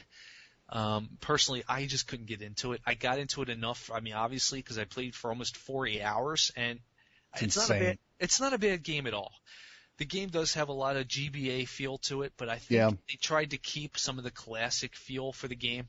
Because even the older Pokemon, their sounds are straight from the old games, from the original Game Boy. Whereas the newer guys for the DS version have slightly nicer sound effects for their growls and sounds and voices. Right. But what's cool is the bottom screen. It almost seems like it's been wasted to a point, but then on the other hand, it has it. A lot of people say that you got to take the touch, your stylus out to use it. But I was doing a little reading about this game, and here the people who created it are thinking that people should be using their thumbs. Because if you look, a lot of the buttons on the bottom screen are big. They're huge, yeah. Right. So it's a matter of just selecting everything. So the systems for selecting and using and everything about it is fantastic. There's a lot of intuitive gameplay involved with the bottom screen. You can get these little, they're called Pokétex, I guess, that give you extra things you can use the bottom screen for. One is a clock, a little LED clock. It almost looks like a Palm Pilot kind of clock. Yeah. One gives you a quick update on your Pokemon. You can have 6 in your party. It tells you what their health levels are at, or what their mood level is at, and how much they like you or hate you. Another one is just a full-blown map of the area showing you where you can get some of the special items. So it's kind of cool in that regard. You can flip through. There's a pedometer, which tells you how many steps you've taken, which is handy for when you want to open an egg up. There's a lot of little things to do. There's always something to do in this game. And of course you have the night and day cycles based on the time of on the DS itself. So that really adds to it. Overall though, I mean, the game, there's not much to look at. The graphics certainly could have been done on the GBA. Even some of the pseudo 3D effects I think could have probably been pulled off to a point, you know? Yeah. I had to give it a middle stylus. I can't recommend it highly because it's just not something that I think it's for a lot of people. I think it's got its set audience at this point of people who want to play it. It's mostly the kids who grew up in the 90s, a child of the 90s, so to speak. So for Shane and I mean, we're children of the 70s and 80s, more or less. So for us, this isn't the kind of game that we grew up with that we said, 10 years ago I played the original, I'm dying to play it again. You know? Right. So for those, it's an incremental Pokemon upgrade, I guess, is pretty much what you call it, right? Right. It's a greatest hits version. I mean, and if you have an old GBA version, which they recreated them, the old Game Boy versions on the GBA recently, you can pop them in there and transmit all your old Pokemon over at some point once you finish the game. So I think that's one of the reasonings for them being released to begin with. Right. Got to have that Pokemon tie-in. You have that backwards compatibility, yeah. But, I mean, obviously this isn't a great game for us to review based on the fact that we're not part of that audience. Yeah. Granted, we could play, and I personally had a lot of fun with it early on, but I got really burned out on the game because it was like get up, same old thing, back and forth. There wasn't really anything new other than finding new Pokemon being opened up in this game. It just wasn't holding my attention enough, I guess. I really tried to like it. I started getting into the fact that, I could talk to guys in the forum and trade with them. The whole community aspects of this game is fantastic. It's much like Animal Crossing in that regard. And I gotta say, man, the voiceover IP, the chat is fantastic. I mean, it really is brilliant. It's live chat. This is nothing like Metroid Hunters. They've really juiced it up. It's fantastic. So I'm almost to the point where I would want to suggest it. If you could find it for $10, it'd make a great little cheap way to talk to somebody. Oh yeah. Needing a phone. You put the headphones on and everything, and it's fantastic. It really works well. So I mean, if I was a kid and I was all over the Pokemon game, oh man, I'd be dying. You'd be in pig heaven right now. Oh yeah. This would be your World of Warcraft, right? Your EverQuest. I also had to go. Yes, I had to go with the middle stylus as well. I played the game a lot less than Chris did, but I've got to hand it to him from technical achievements. The online components, unbelievable. The game is solid. And the game is solid. It's just as solid as all the other Pokemons that came before. It oozes Nintendo quality, and that's one of the reasons why I had to at least give it a middle stylus. Absolutely. Even though it's a game I probably won't play, and I can't go out and say, hey, if you have a DS, you must have this game. That's what the up stylus is for. In this case, I had to go with middle stylus, and I think it's a fair review. And again, like Chris said, if you're into Pokemon, you've already got it. You've probably already beaten it. You've probably already moved on. Yeah. But for those who've been on the fence saying, wonder if I should get in on this whole Pokemon thing. Yeah, it's kind of that built-in niche thing. And if you're not part of the party already, it's not going to come get you. You're going to have to go. I think a lot of this game is based on nostalgia. It's a nostalgia trip for a lot of the, like I said, the kids who grew up with the Power Rangers in the 90s and so forth. Yeah. And, I think that helps. I mean, I'm not saying anybody can't get into this game. Yeah. excuse me, but it's definitely one of those things that you want to try before you buy, if it's possible, just to get an idea of the feel, what you're doing in it, which is basically what it comes down to, is collecting monsters. I will say one thing that really drove me crazy about this game: the shoulder buttons are completely useless. I mean, Yeah, they could have done something with that. What really bothered me was you have all these items in your bag. You really start to accumulate a lot of items, Yeah. and it got to the point where the item, you only have one spot for selecting an item. You picked an item and you could make that your favorite, and you're only using one button. They really should have fixed it so you could have 3 items at a time, and you could use the shoulder buttons. Instead, you're limited to only using the X button, if I'm not mistaken. Yeah, you are. You're right. So, yeah, that's weird. That was kind of a pain in the ass because one minute I wanted to use my bike, but on the next thing I wanted to use my fishing rod. I had to go in and take it out and put it on again and put it off. And nobody likes to do that item shuffle crap when you don't have to. yeah, and when you have all these buttons available, I mean, come on, make the most of it. Let's make some use out of it. So anyway, that reviews Pokemon. Yep, 2 middle stylists. Let's move on. Why don't you give us? You're the big Owenden guy. Why don't you give us the Owenden 2 look? So I'm going to talk about New York Times crosswords after that. Yeah, Owenden 2 just came out in Japan a couple weeks ago. Pretty much everybody's gotten their import copies, I think, by now. I've blown through the game already on the easy level, which I'm sure a lot of people will laugh at, but it makes me feel better to get a grasp of some of the music because it's in Japanese. Yeah. And then, of course, I go into the normal level, and then if I can beat that, I'll go to the hard. I know in the original Owenden, I'm still stuck on the very last level of that on normal. Yeah, the game's definitely easier if you know the music. That's definitely sure, the truth. Definitely. Yeah. You're basically dealing with more of the same here, although in some respects they've taken the company who, I don't know how you say it, INIS, I-N-I-S. Yeah. Nintendo's publishing the game again. So it's basically a Nintendo game. It is a Nintendo game. Basically, some of the new things that have been added are relatively simplistic things that they've taken from Elite Beat Agents, which was the U.S. edition of Owenden for all sakes and purposes. It's a completely different game. Right. So in most respects, you could say this is a third sequel to Owenden in that regard, because you had Owenden 1, Elite Beat Agents, and Owenden 2. And outside the music and some of the characterizations, it's the same gameplay. Sure. So a collection won't be complete unless you had all 3. Yes. Now, some of the things they've taken from Elite Beat Agents that have been added to this one are some of the obvious things, such as skipping. I know in the original Owenden, it was a real drag when you lose a level, especially some of the higher difficulty. You have to sit and wait through the whole story menu again, the whole story line and all the animations and all the setup. And you just want to get into the game. You want to get it in as fast as you can. When you lose a game, you want to get right back in there and start over, or continue on. And what's nice is Elite Beat Agents added the option to pretty much skip everything at any option. Any option. That's good stuff. Yeah, that's so. Owenden 2 has added that. Yes, so that is fantastic to finally have that in the game. Otherwise, you're pretty much back to the same old thing. I mean, the same old gameplay. Tapping the dots in time to the music, 1, 2, 3, 4, so on. Spinning the spinners, which I've noticed were a lot easier to do in Elite Beat Agents. Yeah, dude, I noticed the exact same thing. Yeah. I was wondering if you were going to say something about that. And in this one as well, they seem like they're a little more simple to pull off. Some of the spinning. Yeah. I'm not even gonna. Maybe I should try to pronounce the sequel's name. Amuro Neketsu Rhythm Tamashi Also Tatake Owenden. Nice. That's good, dude. That's very good. So that's the sequel. So when you're going over to Play Asia or whatnot, Yes Asia, whoever, all these importers, NCSX, you may want to look under the M's for this game. It's not going to be under Aso or Oso, whatever. Or Owenden, Aso. Yeah. We call it Owenden just for simplicity's sake, but that's not what you're going to find it under. Right. You might be able to search for it. Yeah, it's got a totally different name.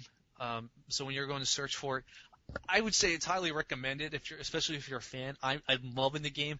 Absolutely. I'm not sure I like the music as much as the first one, though. I mean, it's all relative, obviously. I mean, everybody's got their favorite kind of music. I mean, it's kind of funny because it's in Japanese anyway, so I really don't know what's being said. Right. So in those regards, as we discussed in the original Owenden review, you're kind of playing along with how the music sounds, not necessarily how the lyrics play out. You know, Yes. and like most music we listen to in America, it could be either or, but for a lot of times it's both. You know, the way the lyrics complement the music or vice versa. But in something like this where you don't know what they're saying, you're kind of going along with what the music is sounding like. Right. There are a couple songs where there is some English involved, like I wanna be a pop star, and Pop that's pretty. star. Yeah, That's from what I good, dude. understand, You did that really good. from what I understand that that song's kind of a bane of existence over there. I mean, Yeah, a it's, lot of people said they wouldn't buy a Wind and 2 just because it had that song on it. yeah. I heard that. I'm like, wow, does that song suck that Really? bad? And it's That like, bad, huh? I it's, don't know. it's not good. But, you know, I guess it's similar to, somebody over here, not liking a band like Maroon 5 or something, who's the hot, or Linkin Park, Linkin Park, yeah. any bands that are kind Kid of like, that.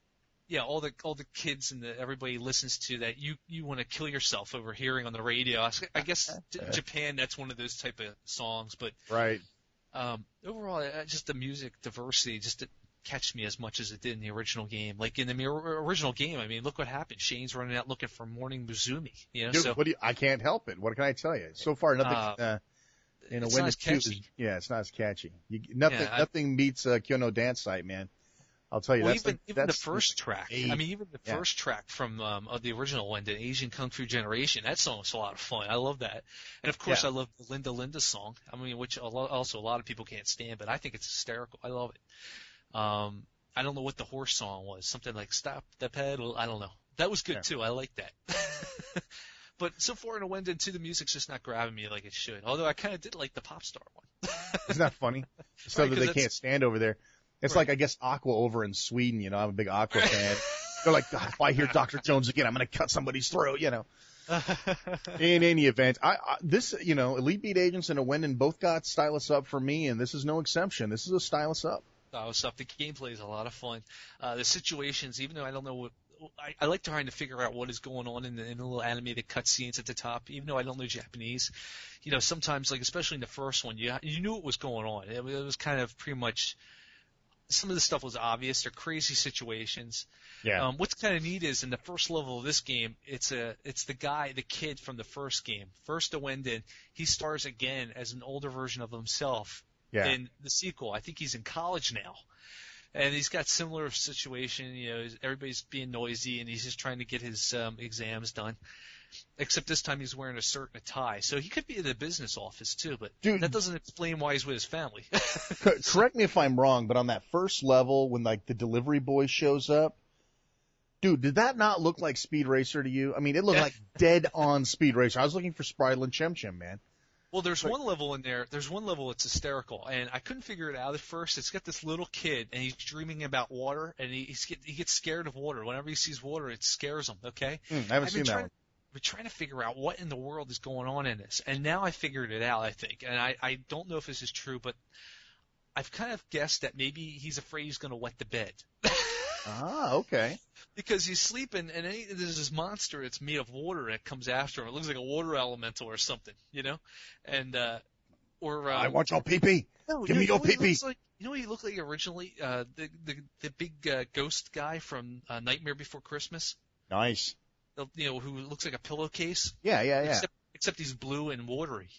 So I think that's what this kid's scared of. He's going to wet the bed because he's screaming like, "Oh my God!" and he's dreaming about water. And what's funny, he's dreaming about pipes breaking, and it's great because the plumbers who make a cameo are of course Mario and Luigi. That's fab.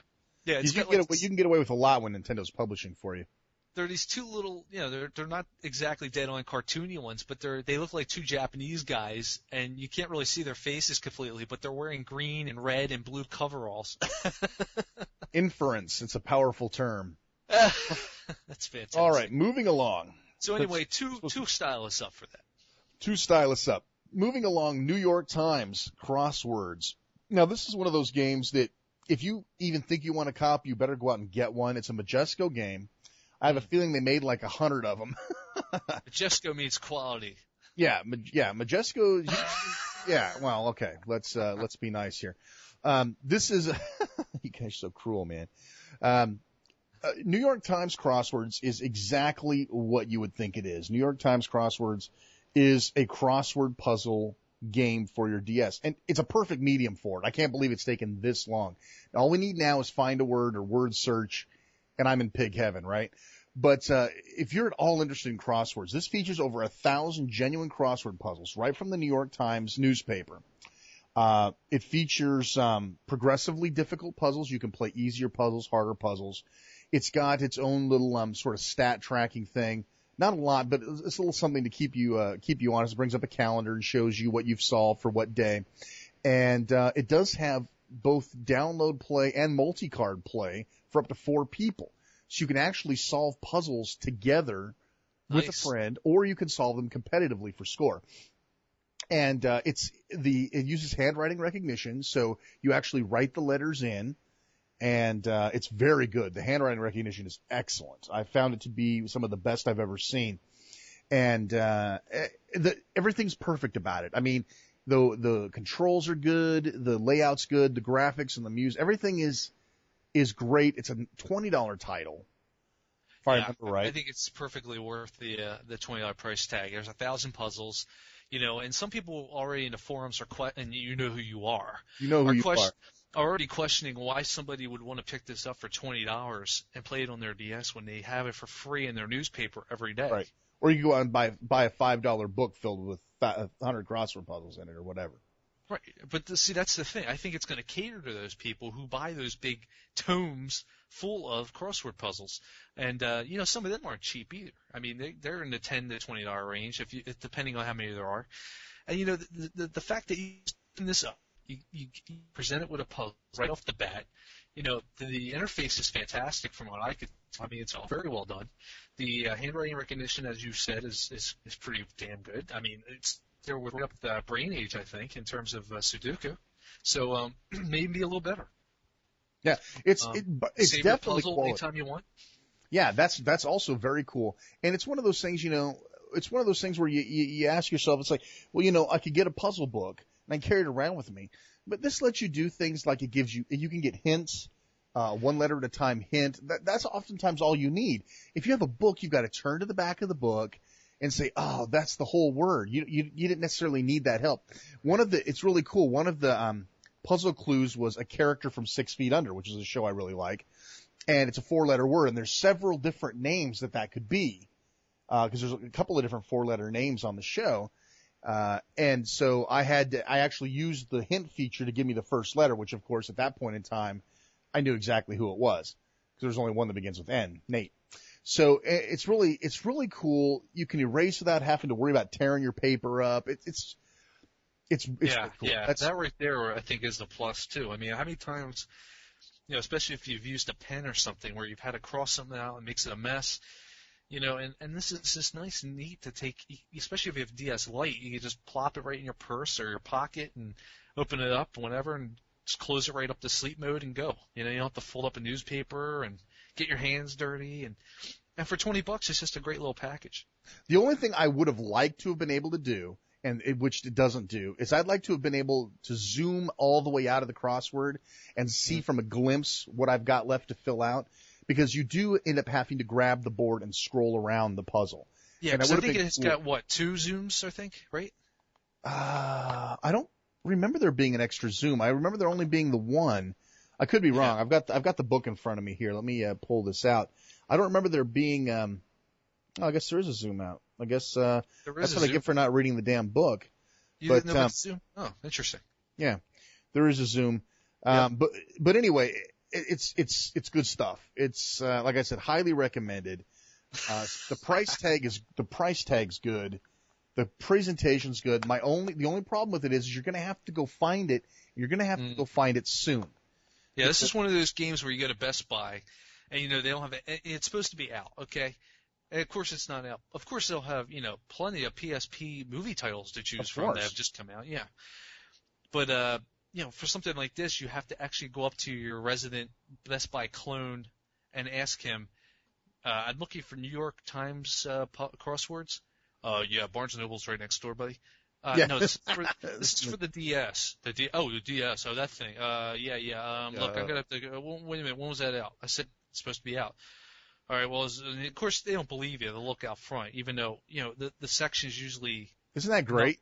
Yeah. So they always have to end up going in the back for something like this. That's what it comes down to. This is one of those games where they're gonna have to go in the stock room. they're going to have to dig around for 10 minutes and then come out with it. Like, they just did you the biggest favor in the world.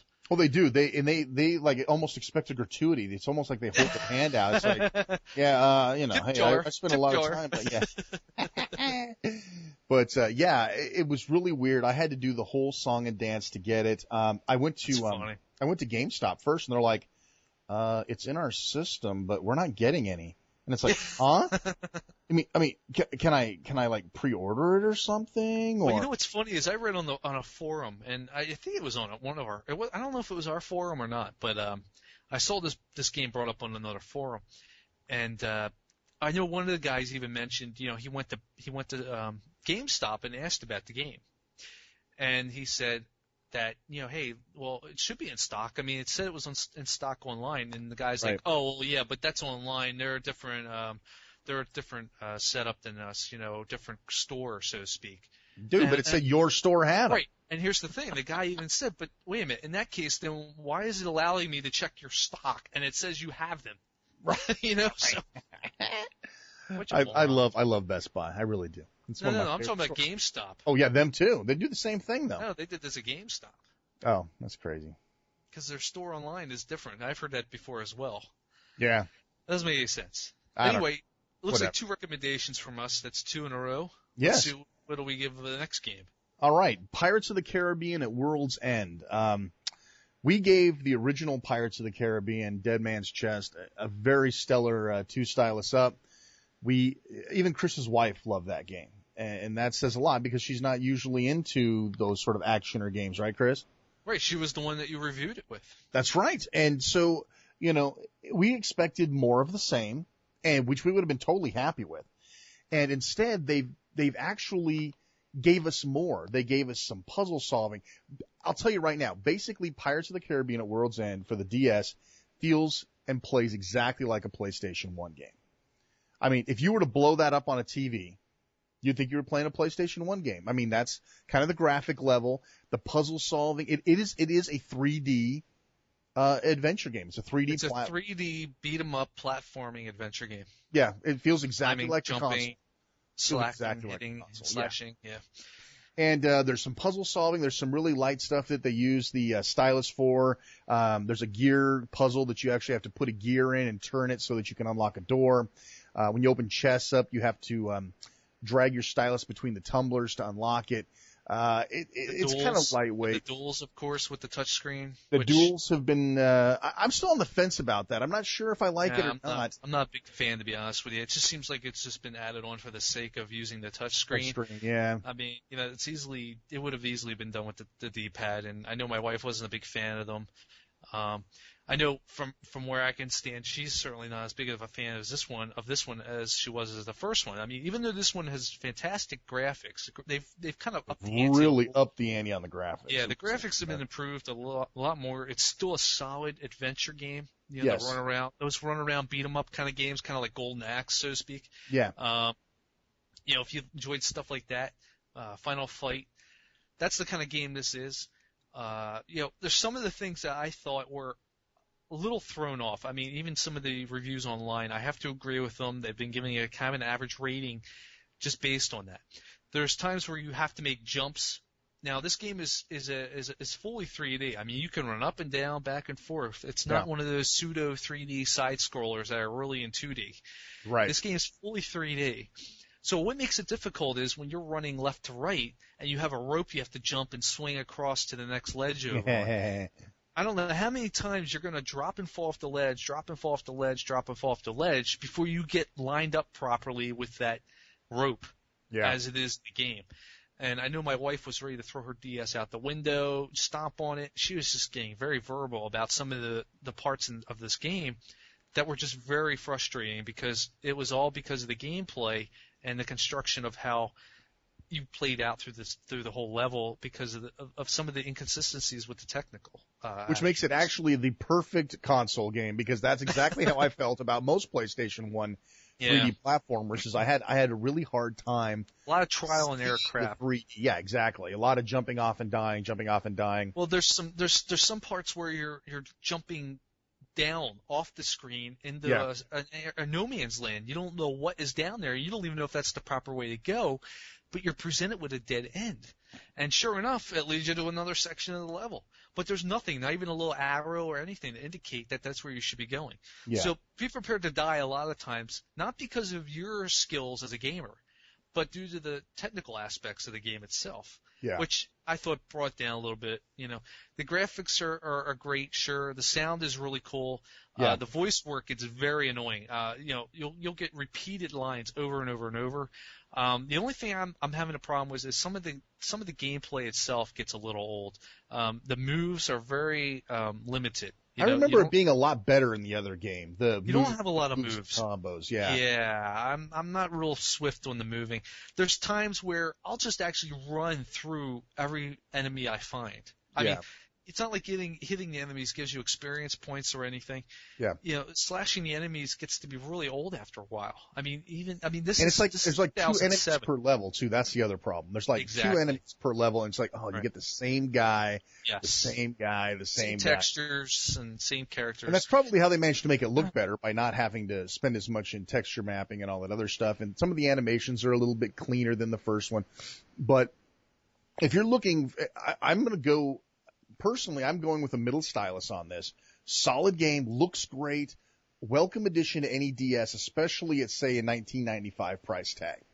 But if you really want the goods, if you want a good, solid pirate swashbuckling game that has a little more to offer, maybe not visually, but gameplay-wise, I would definitely stick with the original Pirates, which can now be had for $20. Yeah. Maybe less if you go fused, I'm going to give it a middle stylus for the same reasons. I thought, while technically it looks beautiful, it plays great. Some of the gameplay aspects, like the moves and the jumping trial and error, it really do throw it off. I thought the use of the touchscreen was pretty much ridiculous. I mean, it was kind of wasted. Yeah, and you're constantly taking the stylus out, putting it away, taking it out, putting it away. Right, exactly. I don't like that. Yeah, I can't decide if it wants to use the stylus or not.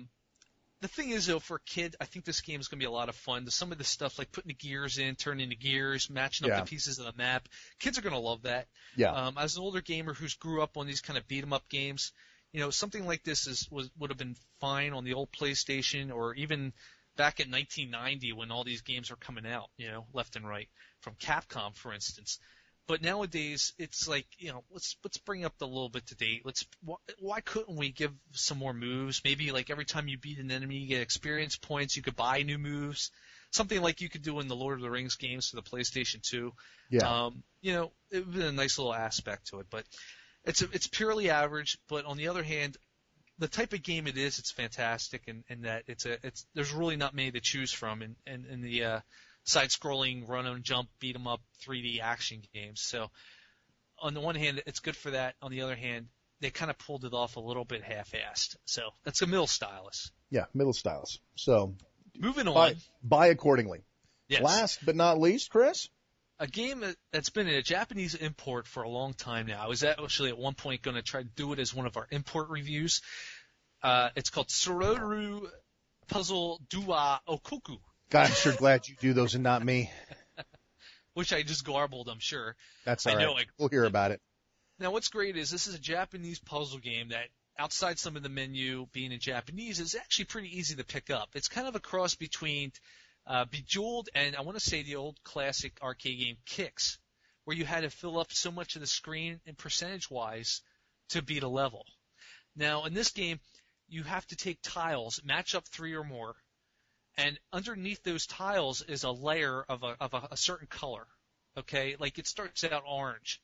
Now, when you slide the puzzles back and forth, you have to match them up, and it's almost like a row that you have to drag back and forth, and they go completely across the screen.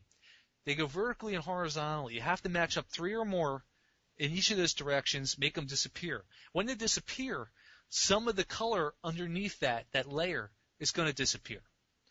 And at the top of the screen or before the level, you're given your goal objectives, which is to either make 70% of the color disappear or to make 100% of the color, whatever.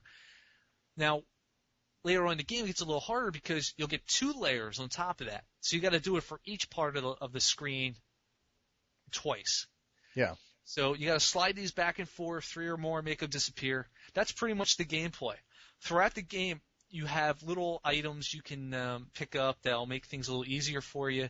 One will make a row of them disappear, blow up a little section. Of course, everything has to be done within a certain time frame. When you run out of time, you lose. You got to start the level over. You can set the amount of lives you have to try up to, I think, about 5. Now, what's great is since this is a Japanese game, it's a little hard to play to a point, like I said, with the menus in Japanese. But a UK edition has now dropped under the name Monster Puzzle. I know, real original game. Yeah, Monster Puzzle. Puzzle so Monster, it's fantastic. Monster Puzzle. It's the same game, but translated in English. So yeah. Here you go. If you can find it for about $20 or so, I'd say pick it up. It's a fantastic little game for fans of like Bejeweled or Zookeeper. Yeah. It adds a little bit more gameplay, I think, than either one of those games because not only are you making the tiles disappear, but you're also trying to clear something up after the fact. So you got 2 things going on instead of just the one. And your little more strategy involved there. Yes, exactly. So a little more strategy. It looks like it's got some multiplayer. I haven't really delved into that, but it's a fun little puzzle game. You might be able to pick it up on, say, Amazon UK.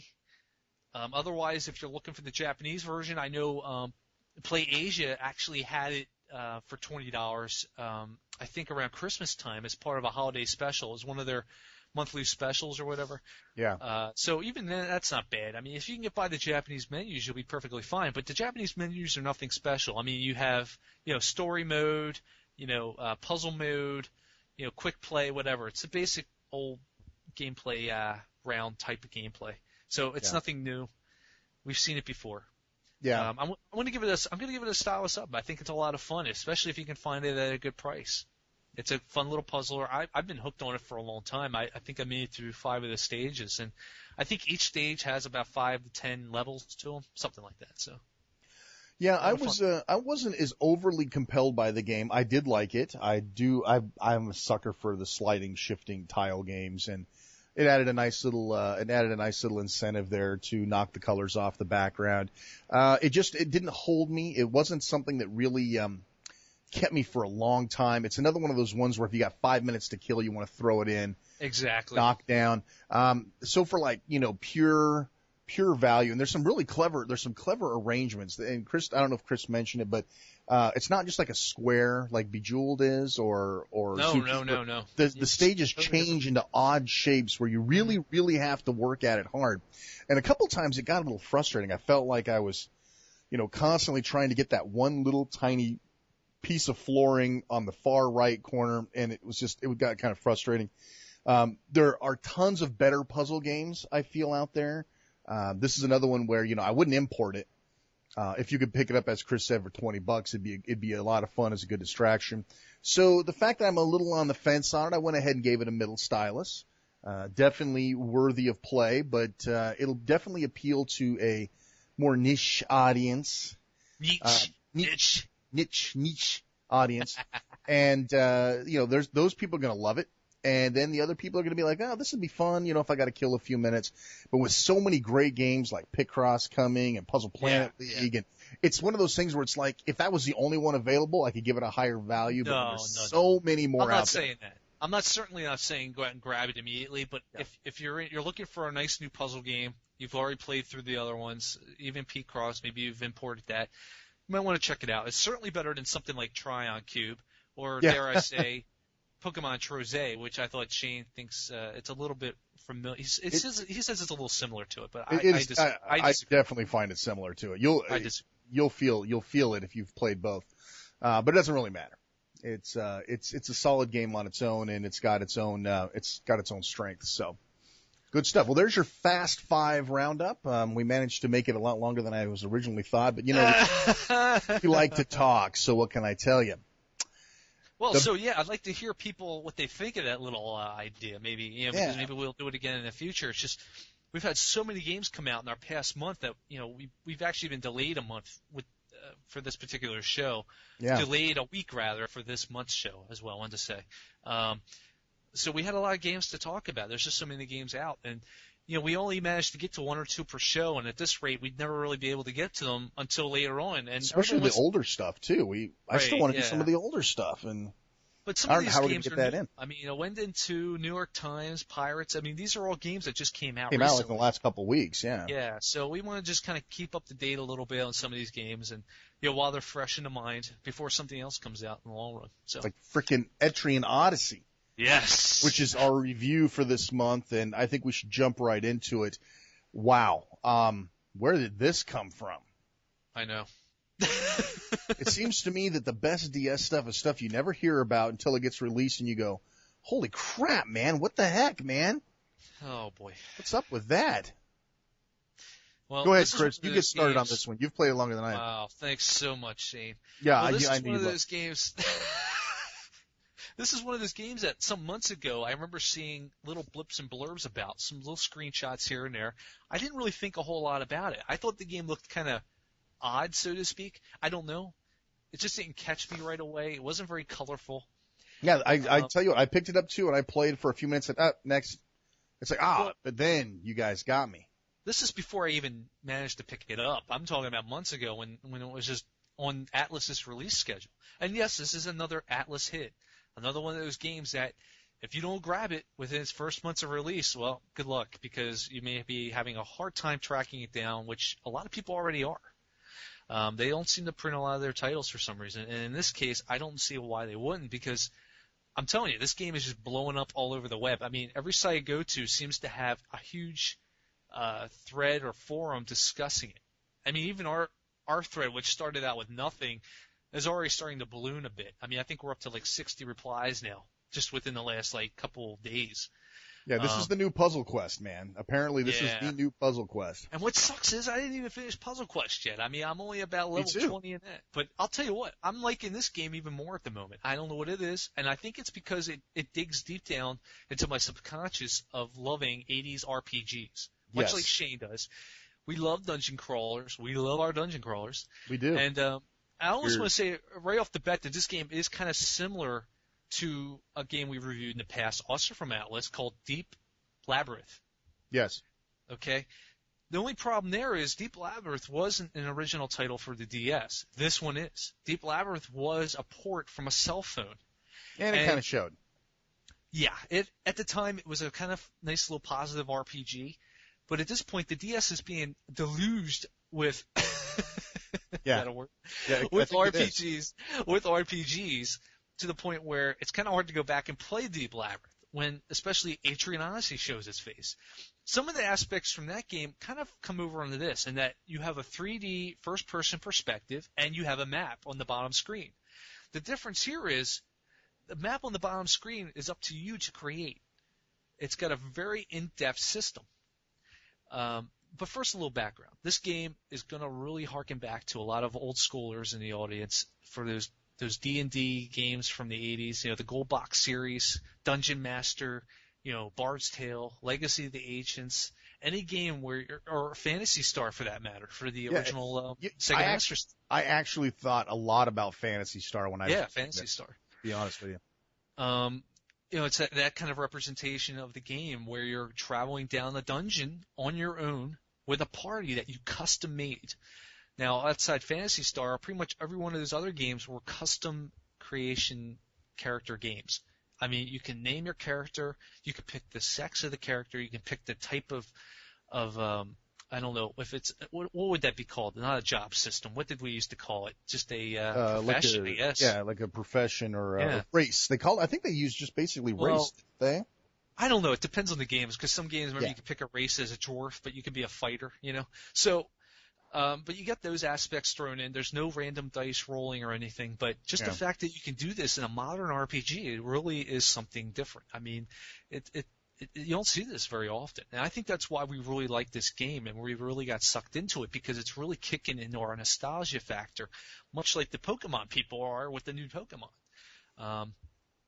There's really no story what to be said. I mean, you start out, it gives you a little brief run over of what's going on. There's this land called Etria, and this dungeon, this labyrinth, just kind of opened up under the ground of woods. And it's up to you to take 5 or less adventurers if you're brave enough. I wouldn't recommend it, but you're given the idea, the options to take as many guys as you want. You can take up to about 5 at the beginning. I don't know if you get to open up 6 one later.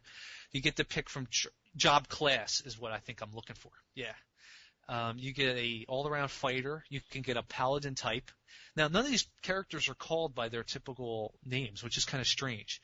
I can't even pronounce the fighter name. What is it? It almost looks like Longshanks or something. You know? Yeah, that's what I always say, Longshanks. I Yeah, have it's no idea. really weird names. Lance, I can't even pronounce it. It almost looks German. It does. He's the overall regular warrior fighter type. You got your survivalist, which is basically the ranger type if you're into these old school games, okay? Bow and arrows, so forth. Aragon type. And then you have the paladin, who is called a protector in this game, who's your basic holy warrior defensive type. Lots of defensive moves with his shields. He'll help your other characters out in a clinch. He'll take the damage for them. Something we've seen recently in Final Fantasy III, as a matter of fact. Yeah. They would do there's a move you can do to enact where if a character gets attacked, your paladin will take the hit for him. And what's cool is since the paladin tends to have more defensive measures, he won't feel the brunt of it as badly as another character would have. So also you got your typical wizard type who is on this game called a alchemist. And you have your cleric who is also now known as a medic.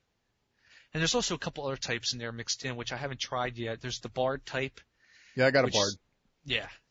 I never choose the bards. It's pretty useful. It's just another magic user. It's really just another magic user is what it is. And I'm a slut for the magic user, so. Yeah, I guess the bard pretty much plays music, which will raise stats and so forth. He can bring back that's how they cast spells. Points. Yeah. Otherwise, the game is pretty much your old school type of gameplay. You're wandering a dungeon. You can pick up equipment. You equip your characters. You have 4 slots. One for armaments, which could be a sword or a bow and arrow or an axe or what have you. A mace or a staff for the magic users or the medic. The armor, which could be plate mail, leather jerkin, whatever. And then you have spots for like shoes, helmets, charms. And each item has different attributes, obviously. Defensive +3, defensive +1, agility +1, hit points high. And around to that, you have your hit points, and you also have your TP points, which I think stand for technical points, I think. It's basically mana. Remember. It's basically mana, though, yes. Yeah. It's your spell points. So each character can get the attributes to perform skills or anything that is typical to these types of games. A magic user has fire spells, ice spells, electrical volt spells, as they are called. Eventually, you're going to be able to get a spell that can warp you out of the dungeon. The medic can do healing and health cure spells, take away ailments such as poison. Anytime you're attacked by something that may like sting you with poison or sleep, or bind you, there's another move that can bind you. So if your magic user is binded in his head, that means he can't cast spells anymore for that level. So your medic can actually take a binding off. It's a magical binding that prevents somebody from doing something. If the fighter gets a body binding, that means he won't be able to move his arms, his sword. So a medic's good for that. Otherwise, whenever you level up in this game, by going through the levels and killing monsters, you can add up experience points, and every time you go up a level, you get 1 skill point to put towards any of the attributes that your character may have, whereas it could be magic or it could be health. You can raise your defensive, your hit points, your attack, your defense. Anything can go into 1 skill point can go into any of these. It's kind of hard because you only go up 1 skill point per level. But then again, as you get deeper and deeper in the dungeon, longer down, or further down, it pans out. You could beat up more monsters, kill more monsters, and they give you more experience points based on their difficulty level, which gives you faster experience accumulation and faster skill point attributes. So there you have it. It all works out. It's pretty much a bare bones system, which has been used for years and decades, I dare say. You're wandering the dungeons, you're looking for things, secrets, you're attacking monsters. There could be up to at least, I think, 4 monsters per screen, per battle. And these can be different monsters of all types. Usually certain monsters seem to be paired together. You'll get 1 big strong and maybe 2 weak ones. And each monster has different strengths and weaknesses. So, something like a fire may work better in a certain instance from your wizard, or an ice spell, or your survivalist, who's your ranger, who usually has a bow and arrow. As far as I can tell, is the only weapon they can equip. Seems to be better off attacking certain animals than, say, your knight or warrior would be. I guess because they've got the nature instincts going on. I don't know. But it's pretty much a bare bones system, and the monsters, there's no animation. The artwork's pretty well done. I think the 3D engine of traveling through the dungeon is very well done. Yeah, I think they did a good job. I think it's serviceable. It works for me. Yeah, it's better than Deep Labyrinth. Yeah, I don't. Oh, please. Yeah. Now, what's cool about this game, what makes this game even more fun, of course, is the map abilities, the cartography, so to speak. Did you want to talk a little bit about that? Yes, that's something that most people. There was a day back in the old days, and I'm going to cite Legacy of the Ancients because that's this is why that's I want my you game. to talk about it. In the old school days, you would have dungeons to wander through, you'd have buildings to wander through, and today's kids are so damn spoiled with this auto mapping crap. In the old days, you had a book of graph paper, and you drafted your own maps. In fact, that was almost a status symbol as to who had the best looking maps. I know me and some friends of mine, we played Legacy of the Ancients at the same time. We would trade maps. I would map out the Galactic Museum. He would map out the Pirates Cove.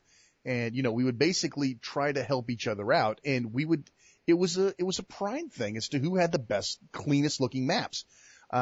You document everything, where the traps are, where the monsters were, where the events were, where the doors going up and down, the trap doors going up and down, the stairs. Anything. Treasures. I mean, you basically label it all. And your map, how good your map is, because those traps, man, if you don't label those traps, you're going to hit them on the way back or whatever. So, and again, this was something that was quick. What was really bad? Speaking of that, you mentioned traps. I think the absolute worst had to have been the spinner ones from Bart's Tale. Remember them?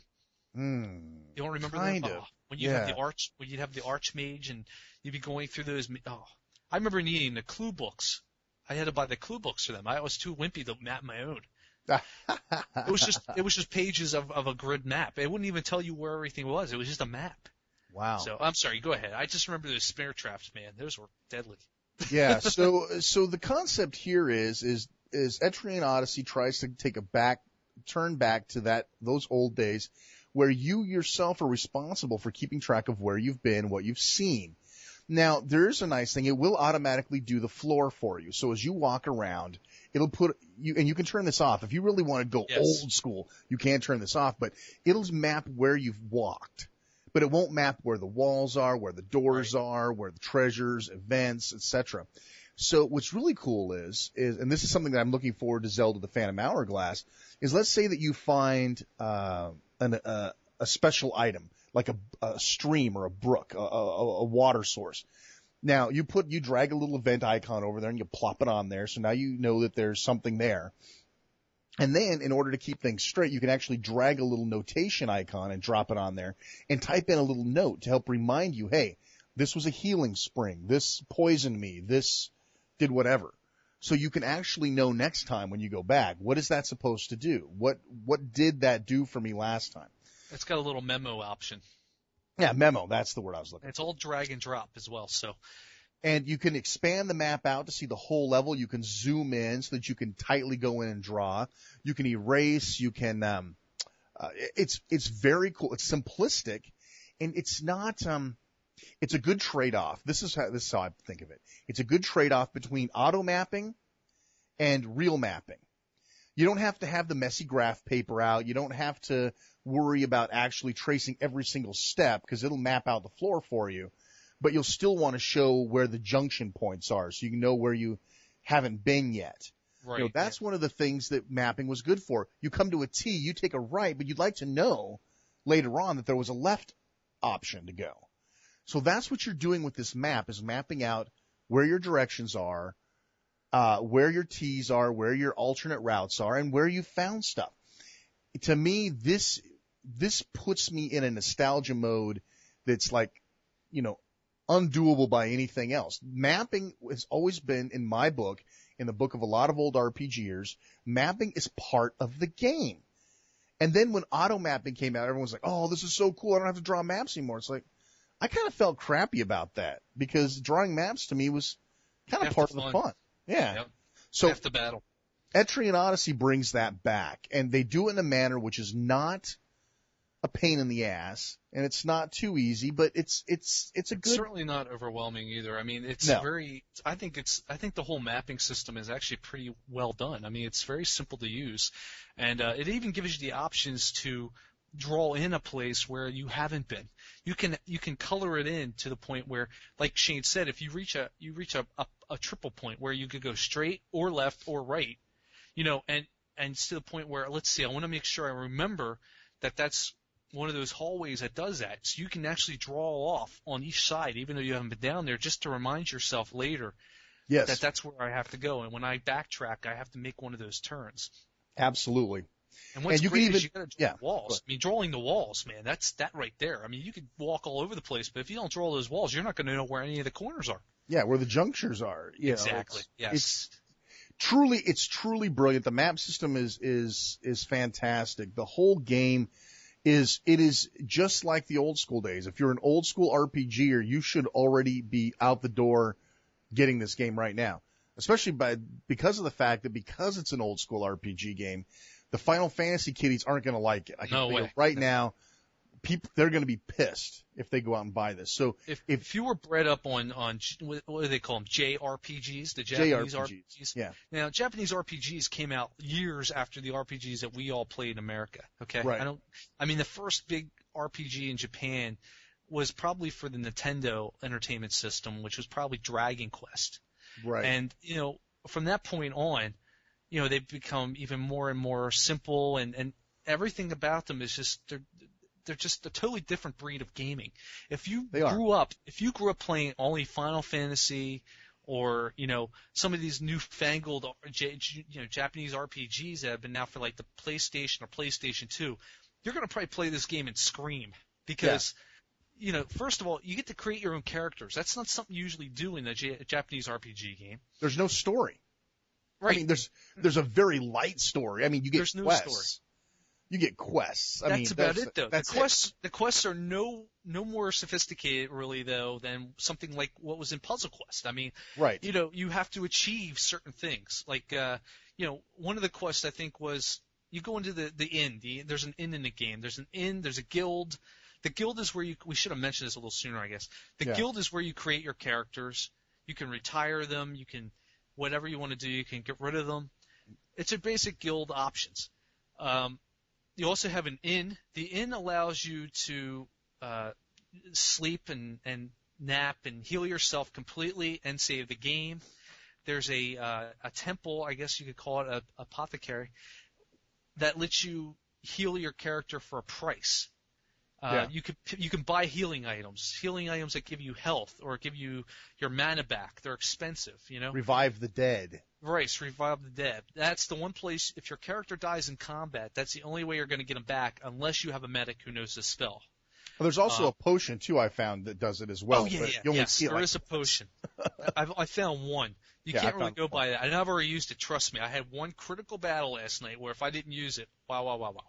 So the revive spell is something I've already learned on my for my medic because first of all, you're going to spend a ton of dough if your guys die.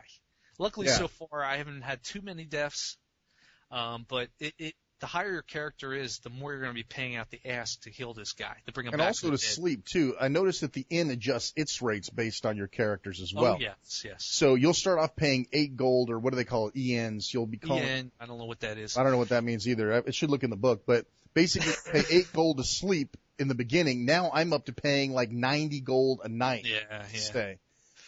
Because your guys get so leveled up that it takes that into account, how much more valuable it is to you, and also the amount of healing that's got to be done in the process. So you're going to be charged, accordingly for that.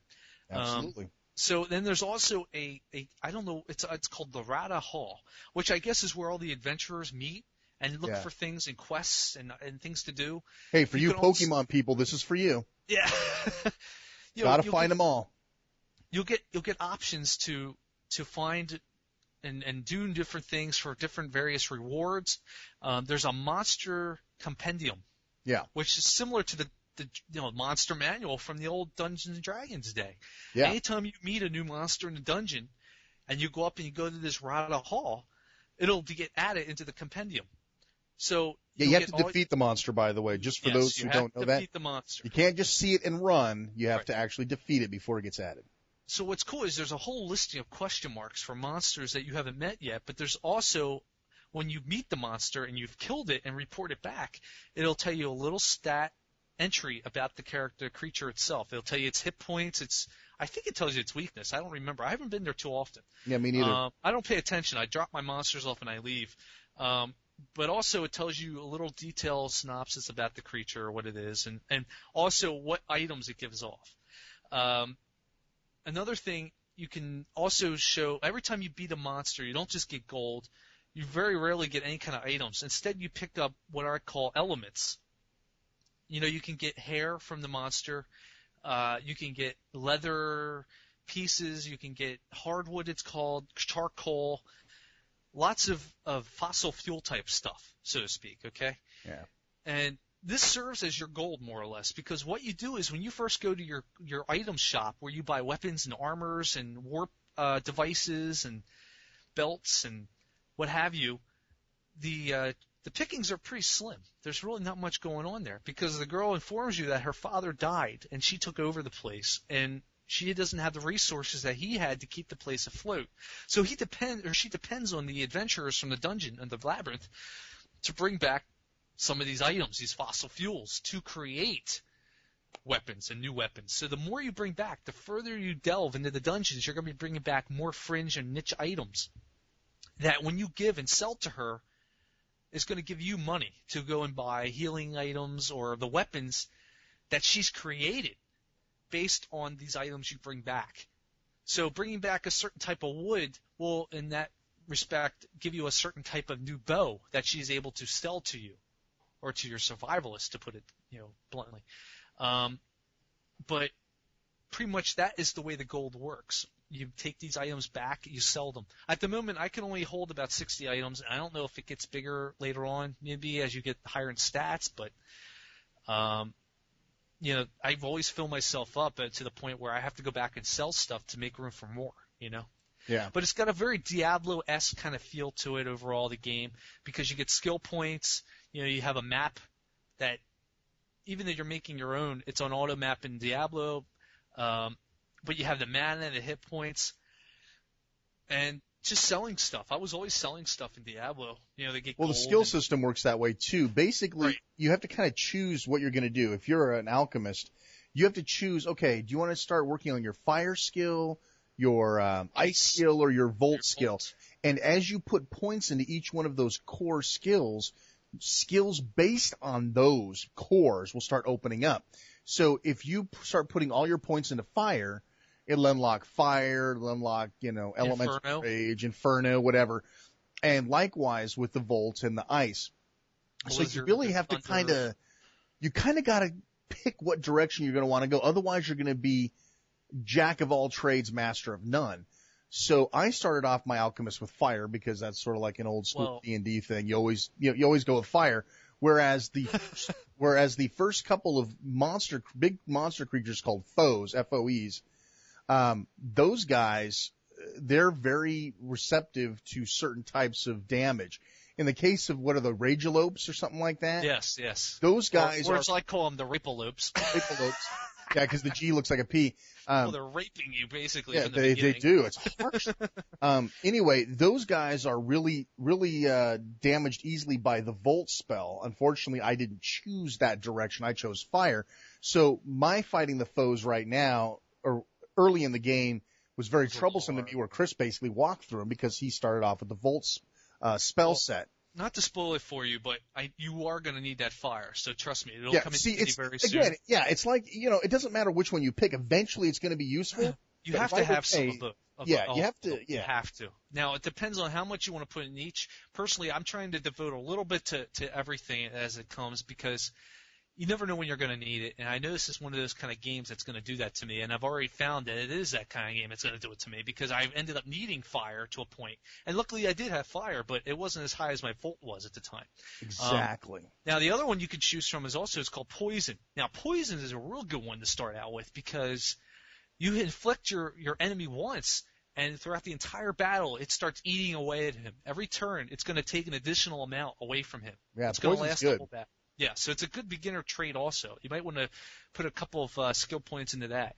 Otherwise, the other skill point is going to be going to raising your high TP levels up. So you have more mana to cast these spells. Because on average, the basic bottom line spell is about 4 mana points. So yeah, that higher the spell, the more mana points, of course. Right. So yeah, and that's there's a skill set for every character, not just the magic users. Right. If you're like the equivalent of the fighter, you can use both swords and axes, but you have specific core skills that say axes and swords. As you start putting points in there, you get more proficient with that type of weapon, and you can cast different types of I guess they're really spells. They're basically like a sword charging attack, like crush or slash, and those things can only be done using TP points. Can only be done if you have a certain amount of proficiency in that particular core skill set. The one I like is a stunner. It's called. It's where you hit your opponent for some maximum damage, really, and then that makes the opponent lose his next turn, which gets you. Nice. I haven't seen that one yet. That's sweet. Yeah, it gives you more of a chance in the next turn now to get more hits in and hit him before he hits you. And one of the other things is you get a lot of characters in this game that like to poison you.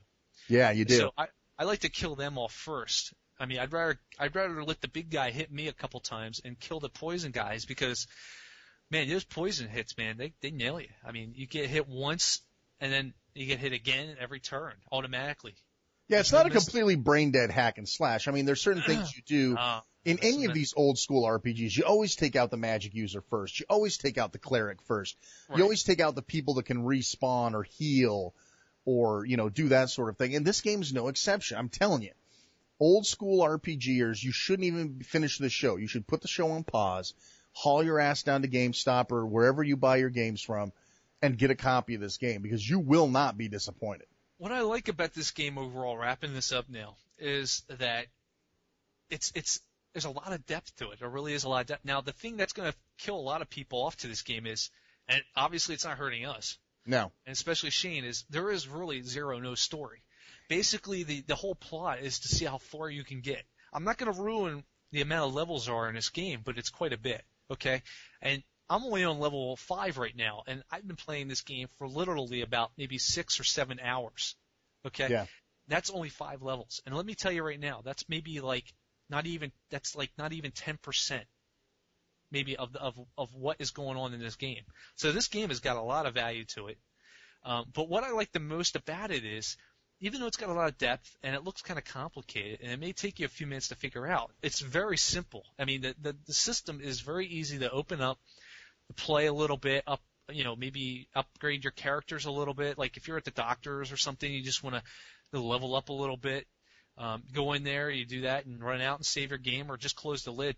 Because one of the things that you can't do in this game is quick save. There's no quick saving during the dungeon levels, much like Final Fantasy III.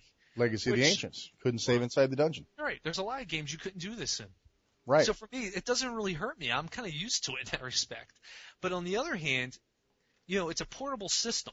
So obviously, in a portable system, you're only going to be playing it for so long, and then something will come up. If you're on a train or a bus or an office, doctor's office, waiting for your appointment, you're going to want to switch it off real fast. So luckily, the DS has the sleep mode built in. I've had the thing on sleep mode quite a bit because Me too. You'll be in the middle of a dungeon, you can't save it. Sleep mode comes in handy, and it seems to work pretty well. But the game it looks complicated, but it actually isn't very complicated at all. I know I was playing it yesterday pretty much most of the day. My wife even turned and she says to me, you're really smart. I said, why? She's like, because look at that game. That looks crazy. I said, it's not hard, really. I'm sitting there mapping the level out and everything, and she's like, I just prefer slashing and killing. So I'm like, all right. There's definitely some value in exploration kind of games, and that's kind of what you do. I mean, that's like the core of this game is you're exploring this mysterious labyrinth. And you don't know what's going to happen. You're creeping along a little at a time. You don't know what is going to come up. Yeah. And as she mentioned in the game earlier, there's these creatures that are called foes, and they have some really it's a acronym for some really weird name. I don't even want to begin to say it. If you have the manual, you can attempt it, Shane, but I'm not. Yeah, I'm going to pull this out right here. I think it's like 50 letters long or something, and Yeah. basically each of the levels has one, except for the first one. The first First level one is kind of does a not starter have the one. foe. Right. Now, these are characters that you're going to be able to see on the map before you even set foot into that area of the level. You're going to see them in a blank area on the level, and they're going to be a purple little dot. Those are the characters that have a set pattern of movement, and they're also the toughest opponents you're going to face in that particular level. Or even if you go and backtrack and they've respawned, they're going to be slightly difficult as well than your normal hack and slash random encounters are going to be. But what's great about them is, and since they respawn, is they give you a lot of experience points. But at the same time, when you first initially battle them, you're going to want to be leveled up properly. You're not going to just want to rush right on in because they are going to hand you your butt.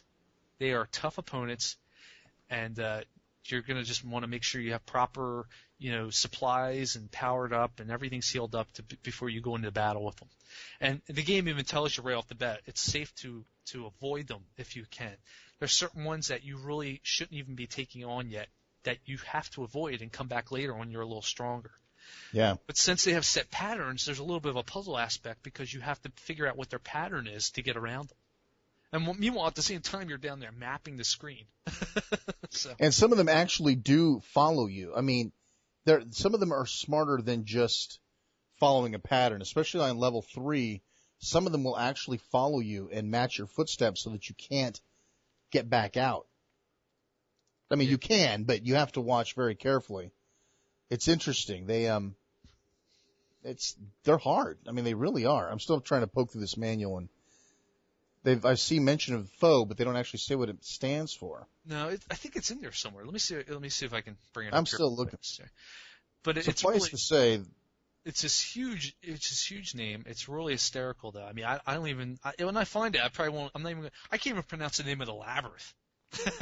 Yeah, they use a lot of those weird names and a lot of weird names in this game. It's really strange. I have no idea, where they get some of the.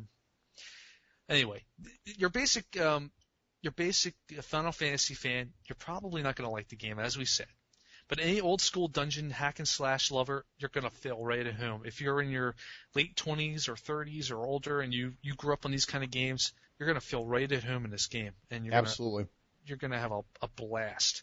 Yeah. So I'm giving it a full high stylus up. There's only one save entry in the game, so that's kind of a pain if you are trying to share the game with somebody and want to show them. Yeah. But you're kind of screwed in that respect. But right. The nice thing is you can make lots and lots of characters and then take them out separately. You can make I don't know what the limit is, but you can make a lot of different characters, take 5 out at a time, bring them back, and then bring out another 5 and kind of experiment to see what kind of classes of characters suit you best. There's no multiplayer. There's no online component. No demos. It suits me fine. No demos. There's really, none of that fluffy extra stuff. This is a straight RPG, old school RPG. And, no story outside the quest. I freaking love it, dude. I get tired of waiting for screens of crap. What's crazy is, in the latest issue of Electronic Gaming Monthly, which I get for free and serves as my toilet paper when I'm done with it. Right. They reviewed the game, and I think they gave it an 8, a 4, and a 6. And it's really funny because you can tell right off the bat who the fans were of this type of game, because absolutely the first guy who gave it an 8 even said, if you were born playing those old Dungeons and Dragons type of games, you're going to feel right at home and you're going to love this game. And then he's like the sense of accomplishment and trying to get as deep as you can in this dungeon, this labyrinth, just is fantastic. And mapping, and because it's up to you to find your way around because you're mapping it on your own. Yeah. So, the other guy basically said, I don't know who you're kidding. This is boring. This is ridiculous. Blah, blah. And obviously he's one of the newer generation that never played these type of games. So it's really funny, So you really need to sit and say to yourself, let me put it this way. If you love Final Fantasy VII, you may not like this game. Yeah, that's a good way to put it. Final Fantasy VII, PlayStation, 4 CDs, this isn't your game. CGI, mucho text. Oh, I love you. No, don't die kind of crap. Nice. You're not going to like this game. Okay, so you may want to put it aside, but if anything like us, like I described, a fan of the 80s type of style games, it even has a Temple of Apshai feel to it. It because does. when you'd walk through it, open a little bit of a room and a little more, it's like the creeping unknown. And then you get your ass handed to you, and then you're running right back up, squealing to your mommy to get healed. So That's right. That's right. And this game, yes, full stylus up. Yes, full stylus up here. Fantastic game. The game is hard. One review called it sadistic, and you will have your ass handed to you on several occasions. So don't worry about that. That's normal. That's what happens on these games. You go up, you go to level up, you get your ass handed to you, you go back, you heal, you go back out, and you face them again. That's it. Full stylus up. So full 2 stylus up. Highly recommended. That's Etrian Odyssey for you right there. Fantastic game. All right, let's wrap this show up. We've ran on far further than I was hoping to. A quick little look at Homebrew. What do we have on Homebrew? First up is there's a new game coming out called Puzzle Planet. Puzzle Planet. Planet Puzzle League. Woo! Puzzle League. Got to say that like 5 times fast. There's a new game coming out, and Silver Swans will silently C-word. Yeah, exactly. So this game's coming out, I think, at the end of the summer. Now, for those of you who are in another territory or whatever, maybe you're into imports and pre-ordering, Yes. you can get this game now called Panel de Pawn. It's under the name Panel de Pawn. And there is, if you are one of the homebrew users that has an R4 or one of these other similar type flashcards, there is an actual English patch. You don't see too many of these, so this is really cool, that will patch like, I'd say 80% or 90% of the game into English. So basically, Nice. you get the Japanese game, you run this patch across it, and now pretty much everything's in English. So definitely 100% playable once you do the patch. So that's an exciting thing. And Chris, did you have some homebrew game you wanted to mention real quick? Yeah, actually, I found this recently, and I posted it on the forum, but since I'm sure a lot of people who listen to this show don't check the forums at all, which really sucks. www.dualscreenradio.com. That's right. Thank you. Yes. The game is a homebrew freeware called. This is the funny part. This game, as far as I can tell, is created by a couple French dudes. Okay, and yet they called the game Setsuzoku no Puzzle. And it's got this Japanese feel to it. There's even a character that looks like he's straight from an anime into it. The game is actually pretty cool. It's a nice little freeware homebrew. I was heavily addicted to it the other night, especially. But I think right now what throws me off is that there's no high score save. So for me, that kind of ruins it a little bit, you know. Yeah. But it's still early on, and I'm sure they'll be adding it soon. I think the guy even has it as one of his must-do kind of things. But basically, the whole plot of the game is you have to connect 2 of the same tiles, but you can only bend over 2 corners to do so. There's like this big screen full of different color, different designed panels. Another panel game, you know. And you have to tap on one and then tap on the other. But the kick is you can only bend a corner twice. So it's like straight up and to the right, and there's your panel. You'll score points, okay? But if it's all the way around a loop, it's not going to work out. It makes the gameplay really limited. It makes you really think. And I got to admit, it's a little tough. I mean, I was having a horrible time with it. Now, what's cool is it gives you 3 hints. It'll automatically, take away the tiles that are available that you maybe are missing, and you'll get the points from them. Each panel you hit, I think you get like 1 point. Also, there's a clock that's counting down from, I think, around 200. I don't know if they're seconds. They don't seem like they're seconds. They seem like almost Microsoft seconds, where they're seconds, but they're a little slower. That's counting down. And what's cool is on the gameplay field, you have certain tiles that are shaped like moons and stars. You select them and you make them disappear. It'll put a temporary freeze on the clock for, I think, like 5 to 10 seconds. So it gives you a little time to recoup yourself. Yeah. It's a fun little game. I'll leave a link to it on the show notes. And you can check it out. It works great on the R4. I don't even know if you have to DLDI patch it. Yeah. It seems like it worked Probably pretty not well. if you don't have to save, so sounds good. Yeah, the high score save doesn't seem like it's working yet. So, just check it out. I'll leave the link. Highly recommend it. It's not nearly as good as Word Up, but yeah, Word Up's the best. I mean, the presentation is very nicely done. I mean, the graphics are nicely done for what they're worth. I mean, lots of neat little background effects. It looks like a very polished piece of homebrew. That's good stuff. check it out. Yeah. Good stuff. Well, folks, I think that's going to wrap up this episode of Dual Screen Radio. Did you want to mention the Wi-Fi uplink real quick? Yeah, we're working on a brand new hub for Wi-Fi players, and the more I think about it, the more I want to talk more about it on the next show. Yeah. Because it's in beta right now. I've got some beta people working on it, but there's some really cool releases. You can follow what's going on our message forums at dualscreenradio.com and see kind of what we're doing. But suffice to say, it's going to be like, hopefully, the ultimate easy-to-use Wi-Fi hub to get all of your DS and Wi-Fi games hooked in so that you can get other people. We have something like this going on at Dual Screen Radio right now, but I think it's a little complicated and complex for most people. This is going to be like the straightforward front end that still ties to all of our data. So we'll tell you more about that. If you really want to find out what's going on in these early alpha beta stages, go check the forums. But otherwise, next month we'll tell you all about it because it'll be online by then. Yeah. So Fantastic. good job. I forgot all about that. A little longer than we intended, but what the heck? You guys love it long, right? You love it a long time. Long dong, yes. Yes. Long duck dong. Okay, guys. Well, and one last thing before we close the show up, I just want to let everybody know we are pre-ordering the Season 1 edition of the Dual Screen Radio Archive CDs. That's right. For those of you who've missed a lot of the old shows, you can now get them on a CD. Nice. Sent right to your house. $14.95. Good stuff. It's got I think we come up with 45 hours of shows, something like that. Anyway, all the old shows are there. You can pick that up right online. Go to dualscreenradio.com. Click on the buy the CD link or buy the archives, and you can get that pre-ordered. We're going to be shipping here in the next couple of weeks. So you want to get in on that. Yes. Good stuff. Good stuff for those of you who missed out and you want to listen to those old shows, the classics, all year long. We've got them on disc for you. So be sure to go ahead and pick that up. That's going to wrap up this episode of Dual Screen Radio. This is Shane R. Monroe. This is Chris Henschel. And tripping as usual. Tripping Chris Henschel and fat-ass Shane R. Monroe. Saying until, that's the wrong show. I was going to say until next time, keep it retro, but that's the wrong show. Listening is good. Isn't that right, Chris? Yes, and so is deep labyrinthing.